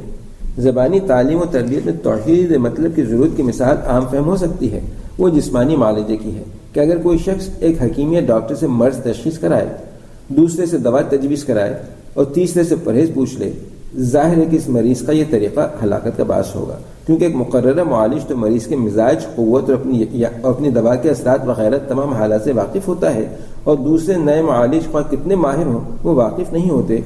دوسرے یہ کہ کوئی حکیم ڈاکٹر خواہ کتنا ہی مخلص ہو، دوست اور ممنون احسان ہو، ہر جائی مریض کی طرف قلبی توجہ نہیں کر سکتا۔ اس لیے امام ربانی گنگوہی قدس سرو فرمایا کرتے تھے کہ اگر ایک مجلس میں حضرت جنید بھی ہوں، حضرت حاجی صاحب بھی ہوں، تو ہم حضرت جنید کی طرف آنکھ اٹھا کر بھی نہ دیکھیں۔ دیر و حرم میں روشنی شمس و قمر سے ہو تو کیا، مجھ کو تو تم پسند ہو، اپنی نظر کو کیا کروں۔ بندے میں اس مسئلے میں زیادہ طول اس وجہ سے دیا کہ اس کی خرابیوں کا خود اپنی ذات و تجربہ ہوا اور دوسروں کو اپنی آنکھ سے دیکھا اور سنا ہے۔ اپنے ہی زمانے کے بہت سے اعلیٰ استعداد رکھنے والے کہ جن کے نام ظاہر کرنا مناسب نہیں، ان کو پریشان ہوتے یا اپنی استعداد کے موافق ترقی سے محروم ہوتے اور بعض کو گمراہ ہوتے ہوئے بھی دیکھا ہے۔ مشائخ کے توحید مطلب کی خلاف ورزی پر صاف صاف تنبیہ۔ دوسرے یہ کہ اس مسئلے میں کوئی شیخ خواہ کتنا ہی حساس ہو، مگر غیرت اور حقیقی تواضع کی وجہ سے وہ اپنے عام مرید کو اس غلطی میں متنبہ نہیں کر سکتا، اور مخلص مرید کو تنبیہ کی ضرورت ہی نہیں ہوتی، کیونکہ وہ شیخ کے لطیف اشاروں کو سمجھ لیتا ہے۔ ورنہ اکثر مشائخ کے یہاں یہ دیکھا ہے کہ وہ مرید کی اس غلط کاری کی پرزور تائید فرما دیتے ہیں، اور مرید اپنی حماقت سے یہ سمجھ لیتا ہے کہ شیخ اس بات پر راضی ہیں، لیکن اس صورتحال کی حقیقت یہ ہے کہ یہ حضرات دل سے اپنے کو کچھ نہیں سمجھتے۔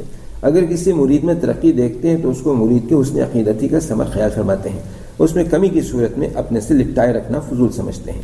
اسی طرح بعض مرید خصوصاً طلبہ قسم کے لوگ اپنے شیخ کی تجویز فرمودہ معمولات کے جو اکثر صفائی قلب اور علاج کے لیے ہوتے ہیں تاکہ فضائل کی حصول کی استعداد ہو جائے، ان کی پابندی میں تو لاپرواہی کرتے ہیں، اور دیگر اذکار و اعمال کے جن کے فضائل منصوص ہیں ان کو اختیار کر لیتے ہیں۔ ظاہر ہے کہ جس عمل کی فضیلت حدیث پاک میں آئی ہو اس کی فضیلت کا انکار کون کر سکتا ہے؟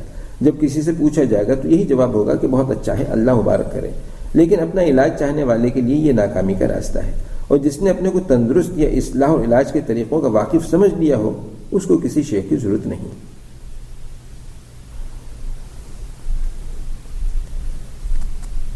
فکر خود، رائے خود، در عالم رندی چیزیں نیز، کفر است دنی مذہب خود بینی و خود رائی، یعنی عالم عاشقی میں اپنی رائے اور فکر کچھ بھی نہیں، اس راستے میں خود بینی اور خود رائی کفر طریقت ہے۔ دراصل یہ حضرات مشائخ حقہ بندگی کے اوصاف میں کامل طور پر قائم ہوتے ہیں۔ تواضع اور اپنا لاشع ہونا محض عقلی اور علمی طور پر ان کے پیش نظر نہیں ہوتا، وہ اپنے کو متواضع بھی نہیں سمجھتے، بلکہ تواضع اور اپنے کو کچھ نہ سمجھنا ان کا حال ہوتا ہے۔ اسی لیے باوجود کہ وہ جانتے ہیں کہ اولیاء کی احانت اور ایذا سے بندے پر غضب الہی ٹوٹ پڑتا ہے اور معرفت سلب ہو کر برے خاتمے کا اندیشہ ہوتا ہے، وہ یہ معاملہ اپنے کسی بڑے سے بڑے دشمن کے ساتھ بھی نہیں چاہتے، لیکن جب کوئی ان کو تکلیف پہنچاتا ہے، ان کی آبروریزی کرتا ہے، تو وہ اپنے کو بے حیثیت سمجھتے ہوئے کبھی اس کا وہم و گمان بھی نہیں کرتے کہ ہماری وجہ سے ہمارے مخالف پر کوئی مصیبت آ جائے گی، اس لیے نہ کبھی بد دعا دیتے ہیں نہ بدلہ لیتے ہیں، بلکہ اس کی ہدایت کی دعا کرتے ہیں۔ ہاں جب کبھی عذاب آنا ان کو مکشوف ہو جاتا ہے تو مخالف کی خیر خواہی کے جذبے سے فوراً انتقام لینے کی کوشش کرتے ہیں تاکہ وہ انتقام خداوندی سے بچ جائے، مگر کشف ایک تو بزرگی کے لوازمات میں سے نہیں، لہٰذا وہ اپنی صفات حمیدہ، بردباری، علم و تواضع کی وجہ سے اپنے مخالف کو ہمیشہ دعا ہی دیتے ہیں۔ اسی طرح توحید مطلب کی خلاف ورزی کے بد نتائج کو جانتے ہوئے غیرت و تواضع کے حال کی وجہ سے اپنے معاملے میں اپنے مرید کو تنبیہ نہیں کر سکتے۔ ہاں جہاں اپنی ذات کا مسئلہ نہ ہو وہاں اس اصول کو خوب بیان کرتے ہیں، جیسا کہ گزشتہ اوراق میں اولیاء کے ملفوظات گزر چکے، اور صاف صاف ٹوک دینے میں کوئی فائدہ بھی نہیں ہوتا۔ اکثر بے وقوف مرید اس کو شیخ کی نفسانیت میں محمول کر کے تباہ ہوتا ہے۔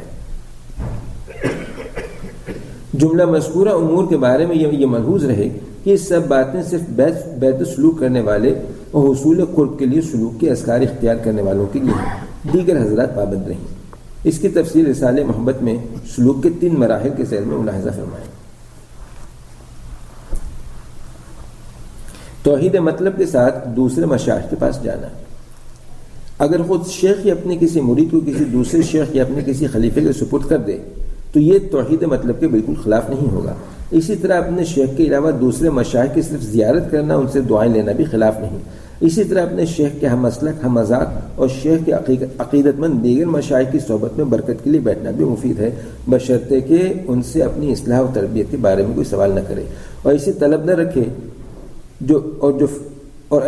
نہ رکھے اور جو فیض صحبت محسوس کرے اس کو اپنے ہی شیخ کی طرف سے سمجھے کہ جس کے آنے کا باعث دوسرے بزرگ کی برکت ہو سکتی ہے، جیسا کہ مسجد وغیرہ متبرک مقام و متبرک اوقات میں فیضان بڑھ جایا کرتا ہے۔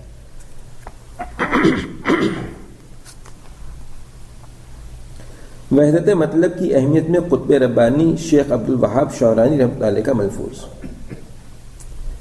الدر مندود صفحہ 65 عہد نمبر 11 میں فرمایا کہ ہم سے عہد لیا گیا کہ ہم کسی طالب سے اس وقت تک اپنی نیک تعلیم کے سننے اور تابعداری کرنے کا عہد نہ لیا کریں جب تک کہ اس کو ہمارے ساتھ ایسی محبت نہ ہو جائے کہ ہمارے اوپر بیوی بچوں میں سے کسی کو مقدم نہ کرے بوجائے نائب رسول سمجھنے کے، مستقلاً نہیں۔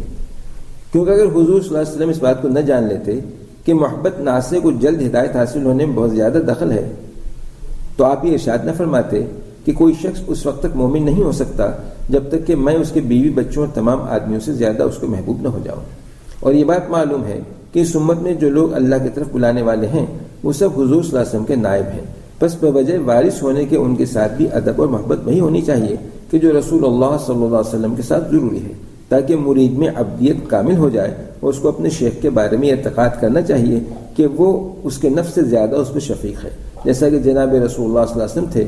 چنانچہ سبحانہ تعالیٰ ارشاد فرماتے ہیں کہ نبی صلی اللہ علیہ وسلم کو مسلمانوں کے ساتھ ان کے نفس سے بھی زیادہ تعلق ہے، خوب سمجھو۔ اور جب شیخ کو مرید کی طرف سے بات معلوم ہوتی ہے کہ وہ کسی دوسرے کو محبت میں اس پر مقدم کرتا ہے تو وہ ہاتھ جھاڑ کر اس مرید سے الگ ہو جاتا ہے۔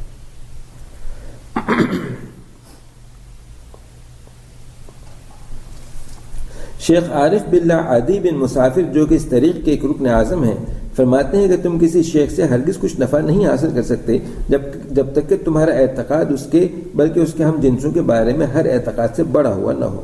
اس وقت وہ تمہارے دل کو اپنے سامنے مجتمع اور اپنے کو غیبت میں محفوظ رکھے گا اور تم کو اپنے اخلاق کے ساتھ مہذب بنا دے گا اور مراقبہ و توجہ سے تم کو ادب سکھلائے گا، اپنے نور باطن سے تمہارے باطن کو منور کر دے گا، اور جب تمہارا اعتقاد اس کے بارے میں کمزور اور سست ہوگا تو تم ان باتوں میں سے اس میں سے ایک بھی نہ پاؤ گے، بلکہ خود تمہارے باطن کی ظلمت منعکس ہو کر تم کو مشاہدہ ہوگی کہ تم اپنے صفات کو شیخ کی صفات سمجھو گے، پھر تمہیں اس سے کچھ بھی نفع نہ ہوگا، اگرچہ وہ درجے کے اعتبار سے بہت ہی بڑے اولیاء میں کیوں نہ ہو۔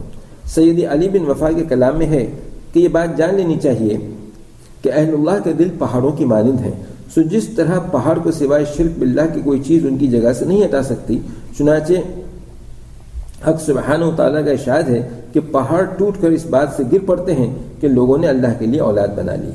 اسی طرح ولی کے دل کو اس کی جگہ سے کوئی چیز نہیں ہٹاتی سوائے اس کے کہ اس کا مرید اس کے ساتھ کسی کو محبت میں شریک کرے، یہی بات اس کو اپنی جگہ سے ہٹاتی ہے، نہ کہ خدمت میں کوتاہی کرنا۔ خوب سمجھ جاؤ۔ پھر یہ بات اچھی طرح جان لینی چاہیے کہ مشائخ جو مرید سے اپنی تعظیم و تکریم کا اور ہر حکم کو راضی ہونے کا مطالبہ کرتے ہیں، یہ باتیں صرف مرید کے پختہ کرنے کی اور اس کی ترقی چاہنے کے لیے کرتے ہیں، کیونکہ شیخ ترقی کا زینہ ہے۔ جیسا کہ مقصد تحریر میں وعدہ کیا تھا، اب تک اس ساری تحریر میں کوئی بات محنت و مشقت کی نہیں آئی، صرف غور سے پڑھ کر فیصلہ کرنا، اپنے ذہن کو صاف کرنا ہے۔ اس کے بعد ذکر و شغل کا تھوڑا سا کام ہے، اور ذکر و شغل کے بھی بہت سے طریقے ہیں اور بڑی بڑی مقداریں ہیں، لیکن یہاں پر ایسے اذکار بیان ہوں گے کہ جو صرف خیال و تصور ہی سے کرتے ہیں، اور مذکورہ ساری باتوں کے لحاظ کے ساتھ یہی معمولی اور آسان اشعار کافی ہو جائیں گے۔ شغل اسم ذات کا طریقہ: روزانہ صبح کی نماز کے بعد اگر ہو سکے تو تہجد کے بعد خالی جگہ بیٹھ کر اول زبان کو تالو سے لگائے تاکہ حرکت نہ کرے، پھر اپنے دل کی طرف متوجہ ہو جو کہ بائیں پستان کے نیچے واقع ہے، جہاں ہر وقت دھڑکن محسوس ہوا کرتی ہے۔ اب یہ تصور باندھے کہ میرے دل سے لفظ مبارک اللہ نہایت عاشقانہ بے چینی کے ساتھ زبان کو حرکت دیے بغیر تصور میں ادا کرے، کیونکہ قلب کا مقصود اور محبوب حقیقی صرف اللہ تعالیٰ ہے، اس لیے وہ بے چین ہو کر اس کو یاد کر رہا ہے۔ پس اس قلبی تلفظ یعنی اللہ اللہ ہونے کا تصور کرے، یہ کوئی مشکل بات نہیں۔ ہر انسان بغیر زبان ہلائے اکثر چیزوں کی گنتی وغیرہ کرتا ہی رہتا ہے، اور دل میں کئی باتوں کو یاد رکھنے کے لیے بار بار خیال میں لا کر اس کو پختہ کر لیتا ہے۔ اس آسان سی بات کو ذکر و شغل کی اصطلاحات کی وجہ سے دشوار نہ سمجھا جائے، بس اس میں ذرا دل کی طرف خیال رکھنا ہے کہ یہاں سے ہو رہا ہے۔ اس قلبی تلفظ کو تسبیح ہاتھ میں لے کر شمار بھی کرتا رہے۔ اگر تسبیح رکھنے میں کوئی معنی ہو تو چند بار تسبیح کرنے کے بعد وقت کا اندازہ کر لے۔ جب ایک دو روز میں باقاعدہ تصور ہونا شروع ہو جائے گا تو ایک بات کا مزید لحاظ رکھنا شروع کرے کہ اسم مبارک کو ذات پاک سے الگ نہ جانے اور حقیقت میں بھی الگ نہیں۔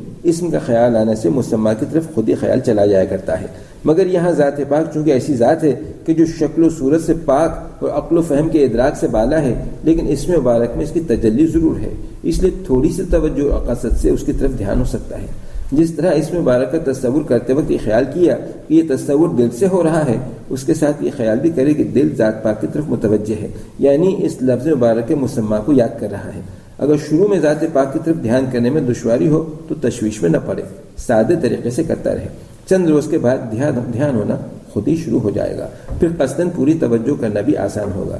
یہ ایک عام بات ہے کہ اسم کا دھیان کرنے سے اس کے مسمى کی طرف توجہ ہو ہی جایا کرتی ہے، اور یہ اسم مبارک تو بہت برکت والا ہے، اور یہ عام الفاظ میں ذات پاک کی ایک تجلی ہے کہ جس کی وجہ سے قلب پر ذات پاک کا کچھ ظہور ہونا شروع ہو جاتا ہے۔ اس لیے پہلے تو دل میں خود ہی اس کی طرف دھیان ہونا شروع ہو جاتا ہے، حتیٰ کہ پھر جب دل پر ذکر کی کثرت سے تجلی یعنی تھوڑا سا ظہور کا غلبہ ہو جائے گا تو محبوب کا نام بھول کر اس کی ذات کی یاد اور معشوق کے جلوے میں محو ہو جائے گا۔ جیسے کسی حسین کے سامنے آدمی ایسا مبہوت اور بے خود ہو جاتا ہے کہ اپنا آپ اور سب کچھ سے بے خبر تو ہوتا ہی ہے، حسین کا نام بھی فراموش ہو جاتا ہے، زبان بھی نہیں چلتی، آنکھیں کھلی ہوتی ہیں مگر ماں سوائے محبوب کے کچھ نظر نہیں آتا، کان کھلے ہوتے ہیں مگر کچھ سنائی نہیں دیتا، بلکہ اس کے وصال کے شوق میں رونا چلانا اور زاری کرنا شروع ہو جاتا ہے۔ مگر ان احوال میں سے کسی کیفیت و لذت کا منتظر نہ رہے، کبھی پیش آتے ہیں اور کبھی نہیں، لیکن ثمرات ضرور حاصل ہوں گے، بشرطے کہ گزشتہ اوراق میں مذکورہ شرائط کے بعد کیے جائے، یعنی ارادت، توحید مطلب، آداب صحبت وغیرہ، کیونکہ ثمرات و اثرات کے حصول میں ذکر کے ساتھ شیخ کی بھی ضرورت ہے۔ اس کی تفصیل بندے کے رسالے محبت میں ملاحظہ کریں، کیونکہ کوئی سلوک کا اختیار کرنا ضروری ہے، لیکن وصول جب ہوگا جذب ہی سے ہوگا، اور ہمارے حضرات کے ہاں شیخ کا فیض بطریق جذب ہوتا ہے کہ جس کے لیے شیخ سے محبت و تعلق ضروری ہے۔ اس شغل کو 2000 سے شروع کر کے مرشد کے ہدایت کے موافق 6000 تک کرے۔ جب یہ ذکر بلا تکلف ہونا شروع ہو جائے تو بلا قید مقدار اپنے دوسرے کاموں کی مشغولی میں اور چلتے پھرتے اسی شغل میں مشغول رہے۔ یہ ذکر جذب کے لیے مفید ہے۔ پھر جب خوب رسوخ ہو جائے تو مرشد کی تجویز سے اسی طرح قلبی طور پر خیال سے ذکر نفی و اثبات شروع کرے۔ سلوک کے اذکار میں یہی اصل ہے۔ ذکر خفی نفی و اثبات کا طریقہ: بعد تہجد یا بعد فجر کسی بھی فراغت یکسوئی و مقررہ وقت میں پہلے 11 مرتبہ درود شریف، 13 مرتبہ قل هو اللہ شریف پڑھ کر سلسلے کے تمام مشائخ کو ایصال ثواب کرے۔ پھر زبان کو تعلو سے لگا کر خیال سے لفظ لا الہ کو دل سے نکال کر داہنے مونڈے پر ختم کریں، پھر الا اللہ کی خیالی ضرب قلب پر لگائیں۔ یہ ذکر 300 سے لے کر 500 تک کریں۔ اس ذکر میں جسمانی محنت، جہر و ضرب و حرکت وغیرہ تو نہیں ہے، کمزور و بیمار وغیرہ بھی کر سکتا ہے، مگر سلوکی فائدہ جبھی ہوگا کہ جب مندرجہ ذیل باتوں کا خیال رکھا جائے۔ نمبر 1، ذکر میں معنی کا لحاظ رکھنا شرط ہے، یعنی کوئی مقصود سوائے ذات پاک کے نہیں ہے، اور نفی کے وقت اپنی ہستی کی نفی اور تمام موجودات کی نفی خیال میں لائے، اور اثبات کے وقت ذات پاک کے اثبات کا لحاظ رکھے۔ نمبر 2، چند مرتبہ ذکر کرنے کے بعد خیال کی زبان سے یعنی دل میں نہایت خاکساری اور نیازمندی سے دعا اور التجا کرے کہ الہی میرا مقصود تو اور تیری رضا ہے، اپنی محبت و معرفت مجھے عطا فرما۔ نمبر 3، اپنی توجہ دل کی طرف اور دل کی توجہ ذات الہی کی طرف رکھنا ضروری ہے، جیسا کہ شغل اس میں ذات کے بیان میں اس کا ذکر گزرا۔ نمبر 4، ذکر میں جب تک مشق نہ ہو جائے، ذکر میں خیالی حرکات یعنی لا الہ کو دل سے کھینچ کے دائیں اونڈے پر لے جانا اور پھر وہاں سے کوئی حرکت کیے بغیر دل پر خیالی ضرب لگانا، اسی طرح دیگر ملحوظات مذکورہ کا خیال بیک وقت رکھنے میں سے دشواری ہوتی ہے، لیکن گھبرانا نہیں چاہیے۔ ملحوظات کو ضروری سمجھتے ہوئے ضرور عمل میں لائے، خواہ ہر روز ایک ایک بات کی مشق کر کے ساری شرائط پوری کرے، کیونکہ نسبت کا حصول ان چیزوں کے بغیر مشکل ہے، پھر چند دنوں میں مشق کے بعد بہت آسان معلوم ہوگا۔ نمبر 5، اگر ماں سوائے خدا کے کسی سے خاص تعلق ہو جائے یا کوئی بری عادت خاص طور پر دل میں جگہ پکڑ لے تو اسی ذکر نفی اس بات میں اس شے کی نفی کرے۔ مثلا مال کی محبت ہے تو اس کے دور کرنے کے لیے لا الہ کا خیال کرتے وقت یہ تصور کرے کہ میں نے مال کی محبت نکال کر پھینک دی، اور اللہ کے وقت یہ تصور کرے کہ میں نے اللہ تعالیٰ کی محبت دل میں داخل کی۔ ذکر جلی زبانی کا بیان، دل کی طرف متوجہ ہو کر خیال و تصور سے ذکر کرنا باوجود یہ کہ بہت آسان ہے، لیکن بعض طبائع کو اس سے بالکل مناسبت نہیں ہوتی۔ شروع کرنے کے بعد فوراً ہی خیال دوسری طرف چلا جاتا ہے اور ذکر سے ذہول ہو جاتا ہے۔ یہ حضرات زبانی ذکر کا دوسرا مختصر نصاب شروع کریں کہ جن کی شرائط میں جہر اور ضرب و حرکت ہے، لیکن کمزور حضرات ان شرائط کو حذف یا ان میں کمی کر کے پاس انفاس کے اضافے سے کمی کا تدارک کر لیں۔ ذکر و پاس انفاس کا طریقہ مندرجہ ذیل ہے۔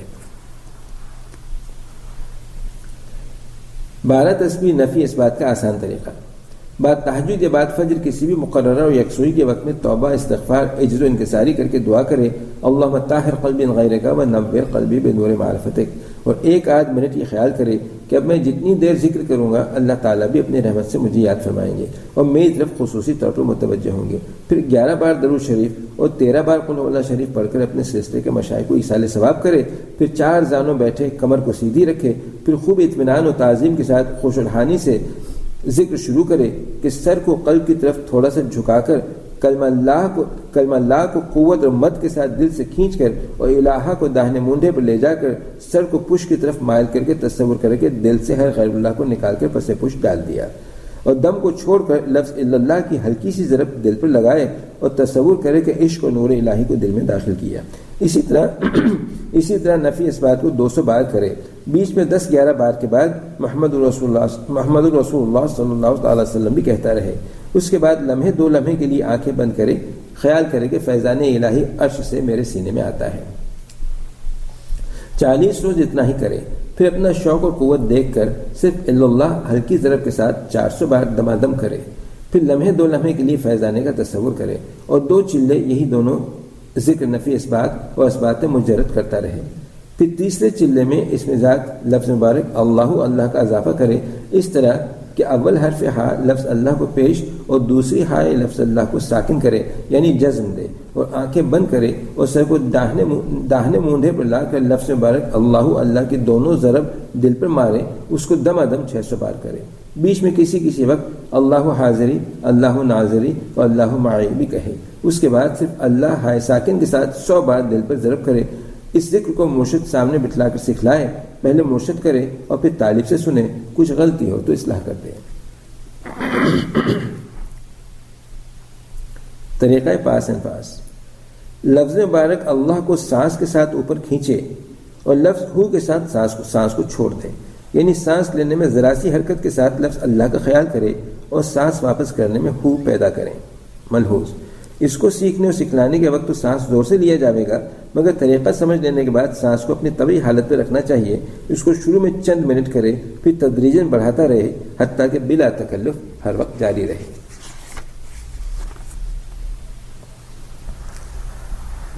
اذکار و اشعار کا مقصود، حضرت گنگوہی قدس سے روح گرامی نامے میں تحریر فرماتے ہیں کہ اصل ذکر یادداشت کو کہتے ہیں کہ بدون الفاظ و آواز کے کسی چیز کی یاد دل کے ساتھ لازمی چیز بن جائے، اس کے ساتھ مذکور سے محبت و عشق بھی پیدا ہو جاتا ہے۔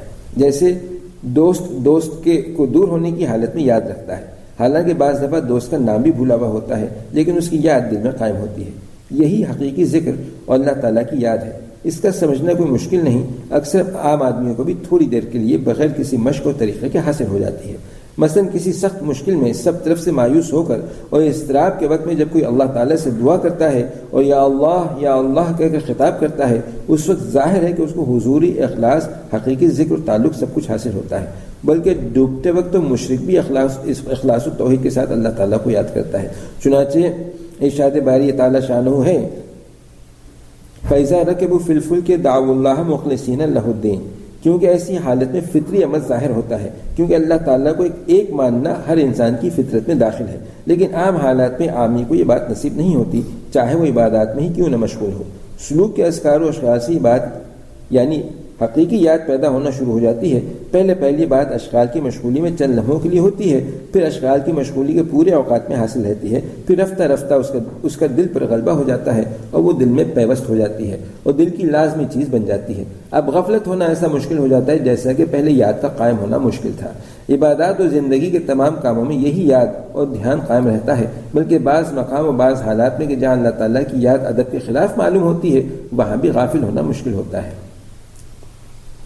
بیت الخلاء سے نکلتے وقت کے جو دعا منقول ہے اس میں پہلے استغفار ہے۔ یہاں استغفار کرنے کی وجہ بھی بہت سے حضرات فرماتے ہیں کہ چونکہ بیت الخلاء میں جتنی دیر رہا اتنی دیر ذکر اللہ نہ کر سکا، یہ وقت غفلت میں گزارنے پر استغفار کیا جاتا ہے۔ مگر مرشد روح فدا کے پیر حضرت سہارنپوری نور اللہ مرقدہ نے اس کی وجہ یہ بیان فرمائی ہے کہ بیت الخلاء گندی جگہ ذکر اللہ کے مناسب نہ تھی، مگر یہ بندہ وہاں بھی اللہ تعالیٰ کی یاد میں رہا، غافل نہ ہو سکا، اس پر استغفار ہے، اور یہ عمل غیر اختیاری ہے، لیکن حسنات الابرار سیئات المقربین کے تحت قابل توبہ ہے۔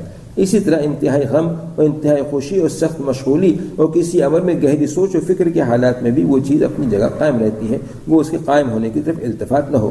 اس کے قائم رہنے کا امتحان اور اس پر التفات اس وقت ہوتا ہے کہ جب کوئی امر اللہ تعالیٰ کی یاد کے تقاضے کے خلاف پیش آ جائے، مثلا کسی وجہ سے معصیت ہو جانے پر اس گناہ کی حالت پر قائم رہنا، ندامت نہ ہونا کہ اگر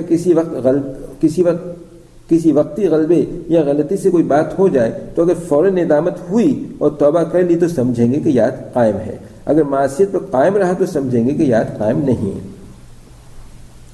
اس یادداشت کی حالت میں جو کیفیت ہوتی ہے وہ تو بیان نہیں ہو سکتی۔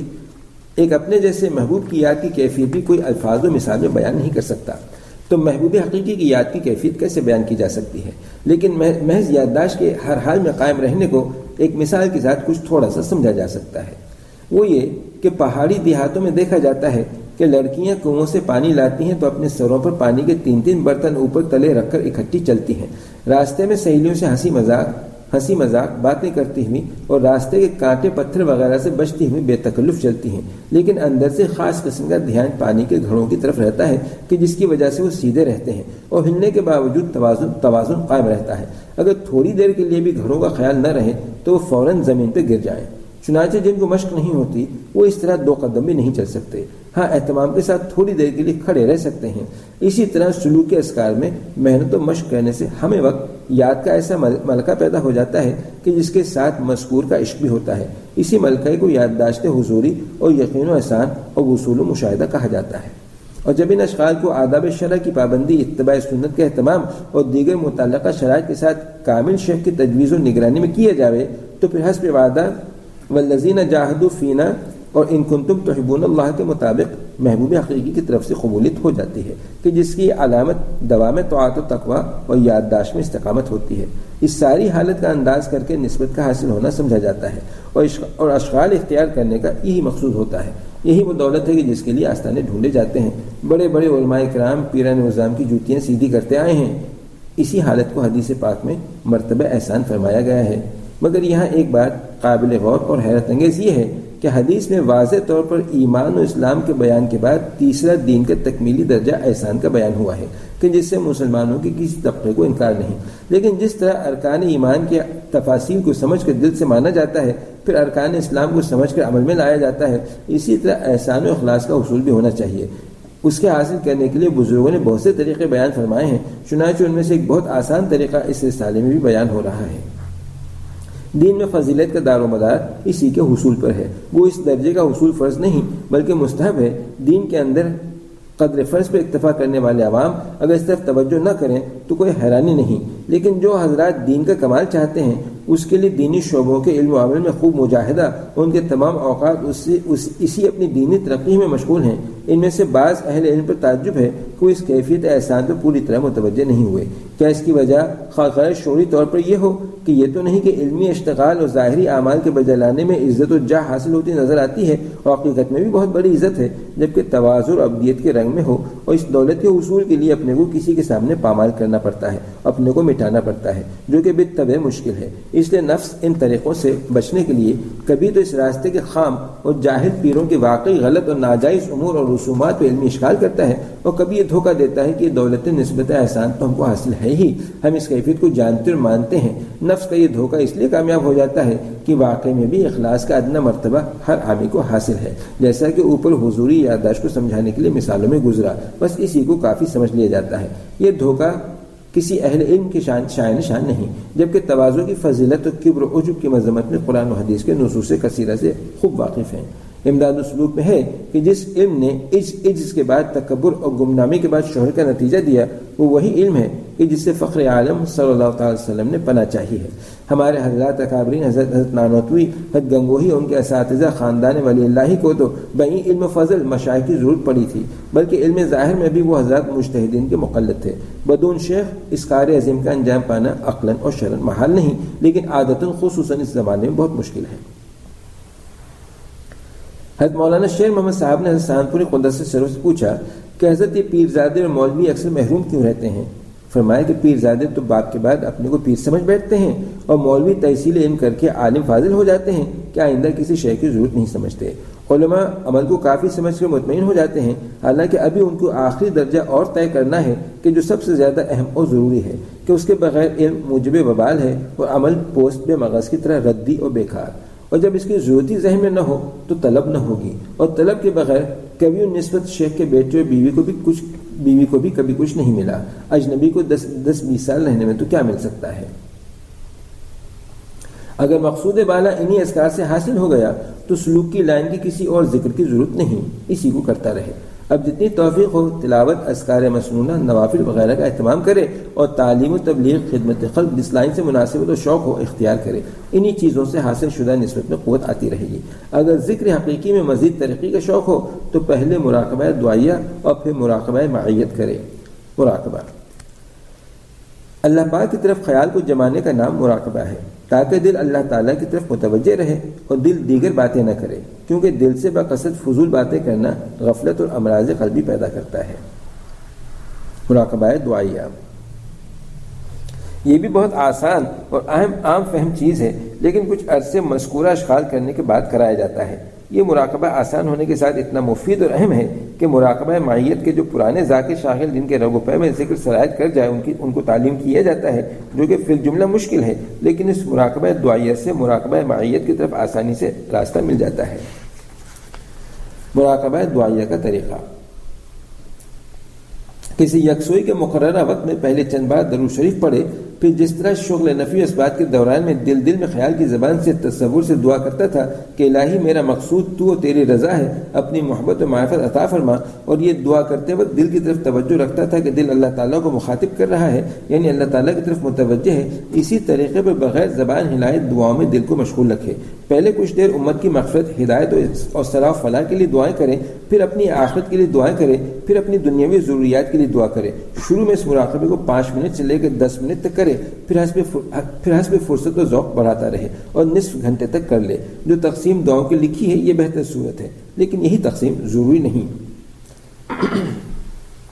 اگر کسی وقت کسی خاص دعا میں خصوصی توجہ دل لگے یا خصوصی ضرورت درپیش ہو تو چاہے سارے وقت میں وہی ایک دعا کرتا رہے، کیونکہ دعا اور دوسری عبادات میں یہ فرق ہے کہ ان میں صورت و روح دونوں مطلوب ہوتے ہیں، اور خالی روح کا بلا صورت اعتبار ہی نہیں۔ جیسے نماز میں توجہ اللہ تعالیٰ کے علاوہ ارکان نماز، شرائط، مستحبات وغیرہ سب امور کی طرف متوجہ ہونا ضروری ہے، ورنہ نماز گڑبڑ ہو جائے گی۔ اور نماز کا حضور قلبی یہی ہے کہ دل سے نماز کے شرائط و آداب کا خیال رکھے، کیونکہ نماز کی صورت بھی مقصود ہے۔ بغیر صورت کے محض توجہ اللہ سے، جو اگرچہ نماز کی روح ہے، نماز نہیں ہوگی۔ اور یہی حال تلاوت کا بھی ہے کہ اس میں قرآن پاک کے الفاظ تجوید کے ساتھ ادا ہونا ضروری ہے۔ تلاوت میں اگر توجہ نہ بھی ہو تو بھی تلاوت کا ثواب ملے گا۔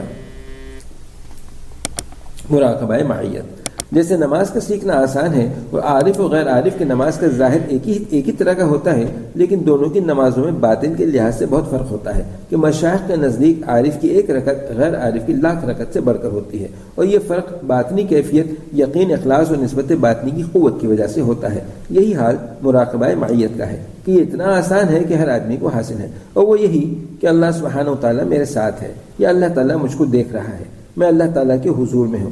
اس بات کو ہر آدمی مانتا ہے، بس اپنے علم حضوری اور معیت کی طرف کچھ دیر یکسوئی کے ساتھ اللہ معائی کے تصور میں محو ہو جانا مراقبہ معیت ہے، تاکہ مشق ہو کر ہر وقت استحضار رہا کرے، اور حضوری و معیت کا جو علم سرسری تھا اور اعمال قلبیہ اور قالبیہ میں مؤثر نہ تھا، وہ یقین و حال کے درجے میں ہو جائے اور رسوخ ہو کر مقام احسان ہو جائے۔ اس وقت حسب مراتب عجیب کیفیتیں اور لذتیں حاصل ہوں گی، اور اس کے ثمرات اخلاص وغیرہ حاصل ہوں گے، گویا اب قلب میں ٹھیک کام کرنے کی استعداد پیدا ہو گئی۔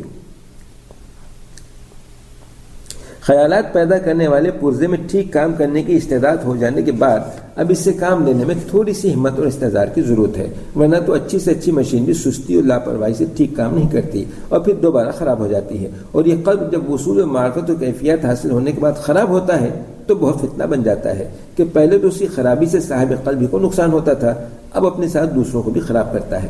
ظاہر ہے کہ ہتھیار جب تیز ہو جائے تو لاپرواہی سے زیادہ نقصان کرتا ہے۔ نقصانات کی وجوہات کا مفصل بیان رسالہ محبت میں پڑھیں۔ ابتدائی معمولات کی پابندی کو جاری رکھنا، شروع میں گزر چکا کہ بیعت کرتے وقت کچھ معمولات تعلیم کیے جاتے ہیں اور ہمارے حضرت کے یہاں وہ چھپے ہوئے رکھے ہیں، وہ پرچہ دے دیا جاتا ہے۔ یہ معمولات اس راستے کا ابتدائی اور ہمیشہ کے لیے لازمی کورس ہے۔ ابتدائی تو اس لیے کہ کچھ عرصے ان کی پابندی کرنے کے بعد سلوک کے اشغال کا اضافہ کیا جاتا ہے، اور لازمی اس لیے کہ یہ چیزیں آگے ترقی کی بنیاد ہیں، ان کے بغیر سلوک میں قدم رکھنا کامیاب و مفید نہیں ہوتا، اور دائمی اس لیے کہ یہ بنیاد ہیں، اور بنیاد کے ختم ہو جانے پر بنی بنائی عمارت گر جاتی ہے۔ معمولات کے پرچے کے مندرجات رسالہ محبت میں بھی درج ہیں۔ اب دین کا ایک اہم کام اور ضروری شعبہ اصلاح اخلاق اور صفائی معاملات کا باقی ہے، کہ جس کے بغیر معرفت و بزرگی تو کیا بلکہ عام دیندار مسلمان بھی نہیں کہلایا جا سکتا۔ ولایت و نسبت کا حصول تو اپنی عظیم فضیلتوں کے باوجود مستحق تھا، اور یہ کام فرض اور سب سے مقدم تھا، لیکن چونکہ قلب سے تعلق رکھتا ہے اور غافل قلب کے ساتھ اس میں کامیاب ہونا بہت ہمت و مجاہدہ چاہتا ہے، کہ جو آج کل مفقود ہے۔ جانتا ہوں ثواب طاعت و زہد پر طبیعت ادھر نہیں آتی۔ اچھی باتوں کو معروف اور بری باتوں کو منکر کہا جاتا ہے۔ معروف و منکر کے معنی ہی سے ظاہر ہے کہ موٹے موٹے اعمال کے اچھے و برے ہونے کو عام لوگ جانتے ہیں۔ پھر فضائل و ترغیب و ترہیب کی کتب میں ان اعمال کی جزا بہت تفصیل سے بیان کی گئی ہے کہ جس کے مطالعے سے نیک اعمال کی رغبت اور برے اعمال سے نفرت پیدا ہوتی ہے۔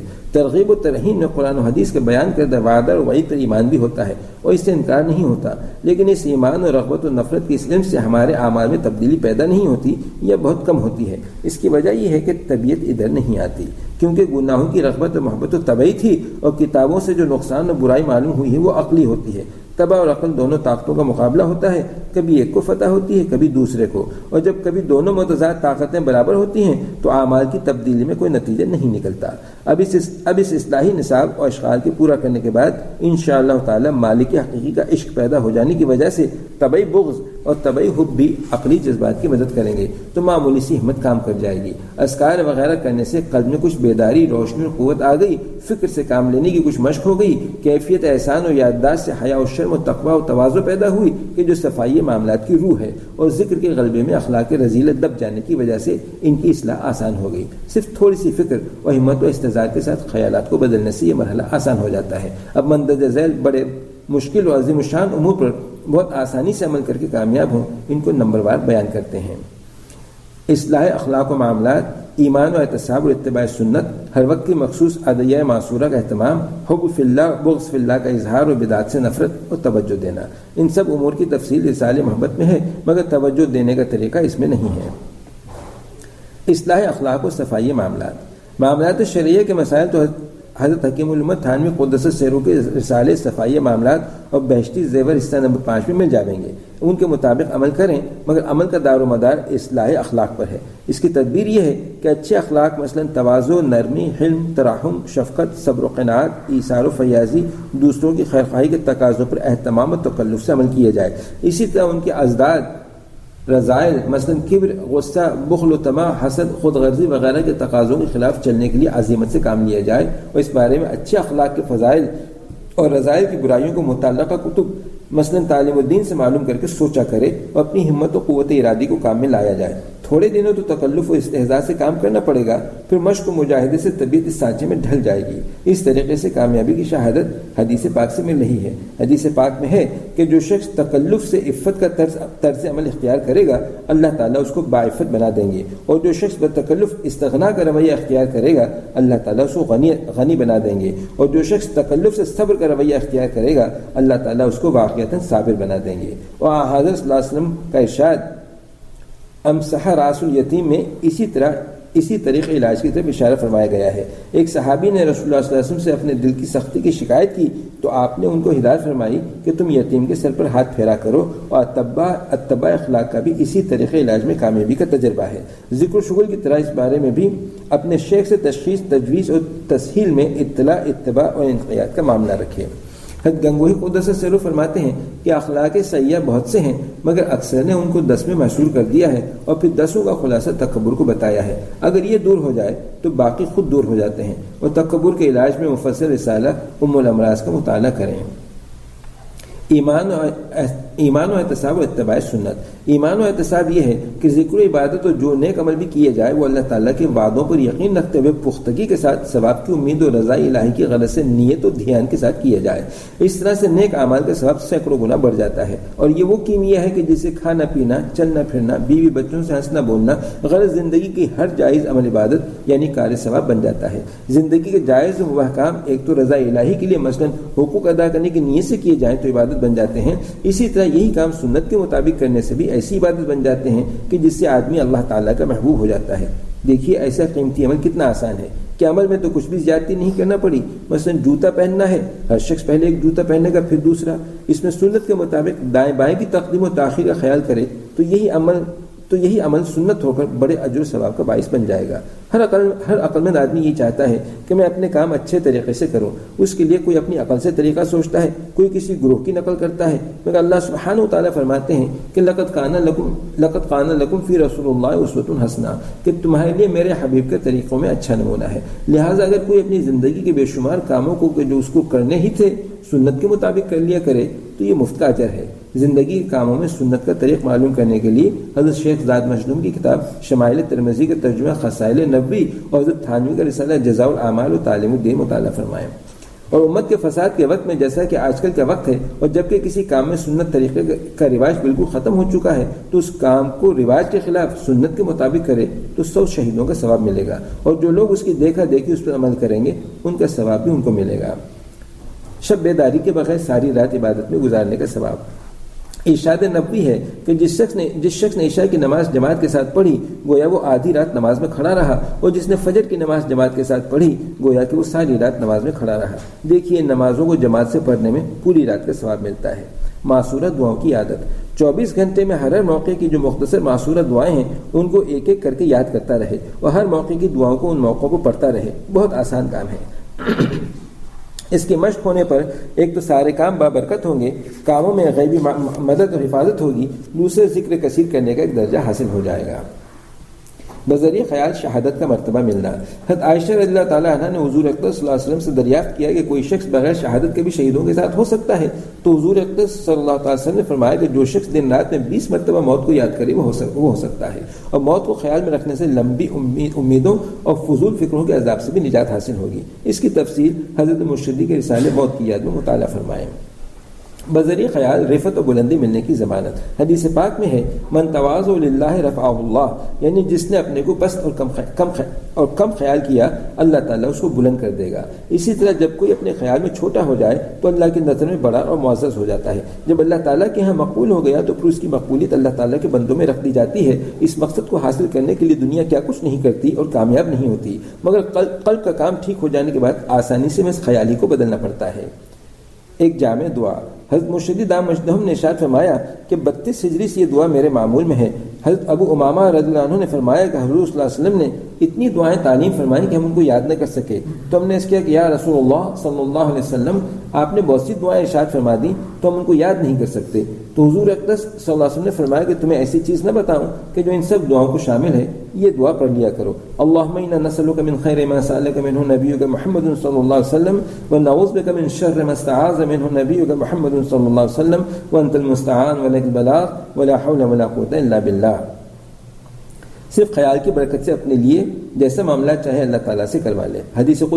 حدیث قدسی میں ہے کہ میں بندے کے خیال کے مطابق عمل کرتا ہوں، اللہ کریم کا وعدہ سچا ہے اور اس کو سب قدرت بھی ہے، لہذا اللہ تعالیٰ کے ساتھ جتنا بھی اچھا سے اچھا گمان کر لے اللہ کریم اسی طرح کر دیتے ہیں۔ صرف خیال بدلنے سے ریا کی بیخ کو نہیں۔ ایک دفعہ حضرت مرشدی نے فرمایا ریا کے دفع کے لیے یہ خیال کر لو کہ مخلوق کے قلوب اللہ تعالیٰ ہی کے ہاتھ میں ہے، اللہ تعالیٰ چاہے تو دوسرا خوش ہو سکتا ہے اور دکھاوے کی نیت تو دوسرے کو ناراض بھی کر سکتا ہے۔ ایک دفعہ فرمایا کہ ریا کی پرواہ نہ کیا کرو، سب ختم ہو جائے گی۔ ریا خود بخود نہیں لپٹتی پھرتی، اپنے قصد و خیال سے پیدا ہوتی ہے، جب آدمی اسے نہیں چاہتا تو کیسے پیدا ہو سکتی ہے؟ البتہ بلا اختیار ریا کا وسوسہ آیا کرتا ہے کہ جو کہ بالکل مضر نہیں اور قابل التفات بھی نہیں۔ اسی بات کو فرمایا تھا کہ پرواہ نہ کیا کرو، بلکہ تمام وساوس کا یہی علاج ہے کہ پرواہ نہ کرنے سے ختم ہو جاتے ہیں۔ برے وساوس کو خیال سے معرفت کا ذریعہ بنا لینا۔ حدیث پاک میں وساوس آنے پر پریشانی کو سری ایمان فرمایا گیا ہے، لہذا ایسے خیالات آنے پر بجائے پریشان ہونے کے آدمی کو خوش ہونا چاہیے کہ ایمان کی نشانی ظاہر ہوئی۔ جیسے مریض کو بھوک لگنے سے وقتی طور پر بھوک کی تکلیف تو ہوتی ہے، مگر خوش ہوتا ہے کہ صحت کی علامت ظاہر ہوئی۔ پھر جب انسان خوش ہوگا تو اگر وہ وساوس شیطان کی طرف سے ہوں گے تو شیطان شرمندہ ہو کر پیچھے چھوڑ دے گا۔ اس کا مقصد تو انسان کو رنجیدہ کرنا تھا، وہ اس طرح حاصل نہ ہوا۔ حاجی صاحب قدس سرو فرماتے ہیں کہ اگر کسی کو وساوس بہت پریشان کریں تو وہ خیال کرے کہ اللہ اکبر، اس کی کیسی شان ہے کہ ایسی چیزیں پیدا فرمائیں اور ایسے ایخیالات انسان کو دیے کہ باوجود اپنے ہی خیالات ہونے کے رکتے بھی نہیں۔ بس اس مراقبے سے سارے وساوس منقطع ہو جائیں گے، حق تعالیٰ کی طرف توجہ ہو جائے گی، گویا وساوس ذکر و معرفت کا ذریعہ بن گئے۔ حدیث پاک میں وساوس کو ذکر بنا لینے اور رضا والے اختیاری کاموں کی توفیق ہونے کی دعا بھی آئی ہے۔ اللہم اجعل وساوس قلبی خشیتک و ذکرک واجعل ہمتی و ہوایا فیما تحب و ترضی۔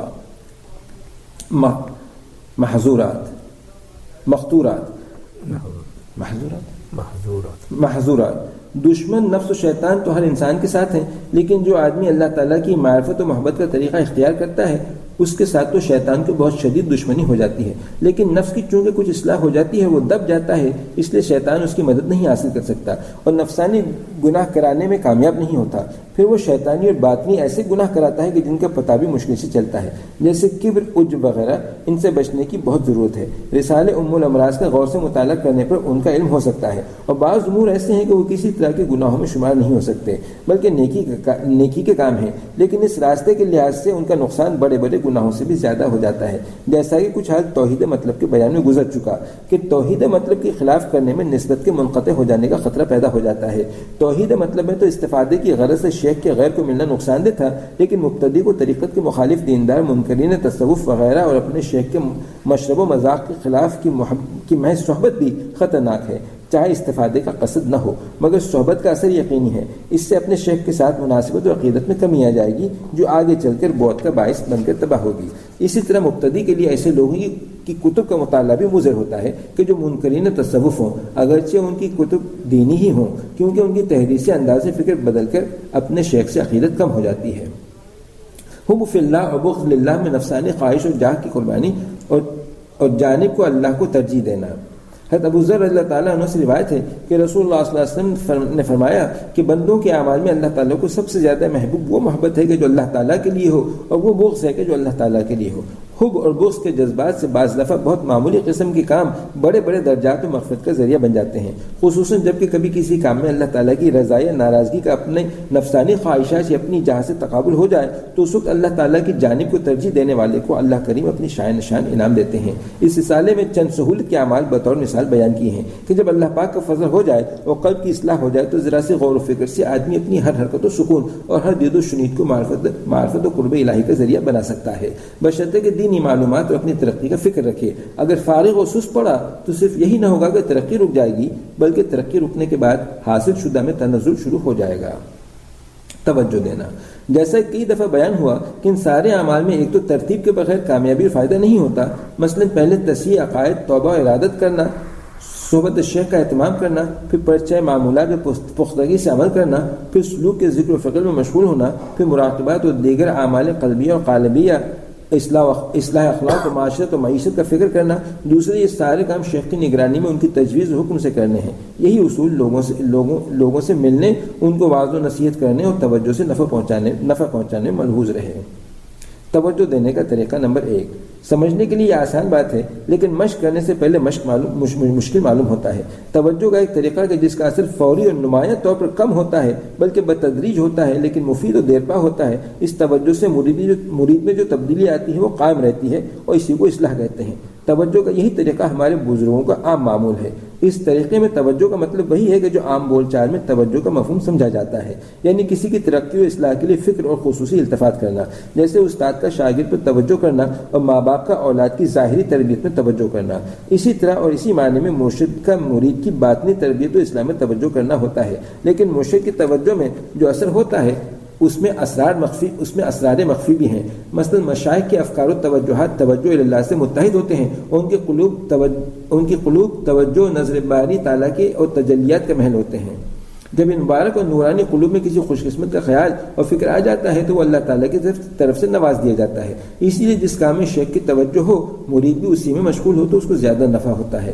دوسرے یہ کہ مشائخ میں حقیقی تواضع ہوتی ہے اور وہ اپنے اندر کوئی کمال نہیں دیکھتے، اگر ایسا نہیں تو وہ بزرگی نہیں۔ جب کوئی دوسرا اپنے حسن زن کی بنا پر استفادے کی نیت سے ان کے پاس جا کر بیٹھے تو وہ خیال کرتے ہیں کہ اللہ تعالیٰ نے اس کو حسن زن دیا ہے، وہی ہادی ہے، اور پھر اللہ تعالیٰ کی جناب میں شیخ متوجہ اور ملتجی ہوتا ہے کہ اللہ اس کے دل میں استعداد پیدا فرما اور میرے ذریعے اس کو سلسلے کے فیوز سے نواز دے۔ اس وقت شیخ کے قلب سے ایک نور باطنی پیدا ہو کر اس مرید کے دل کو منور کر کے مستعد بنا دیتا ہے، جس کی وجہ سے شیخ کے اقوال و افعال و ہدایت کا اثر ہوتا ہے۔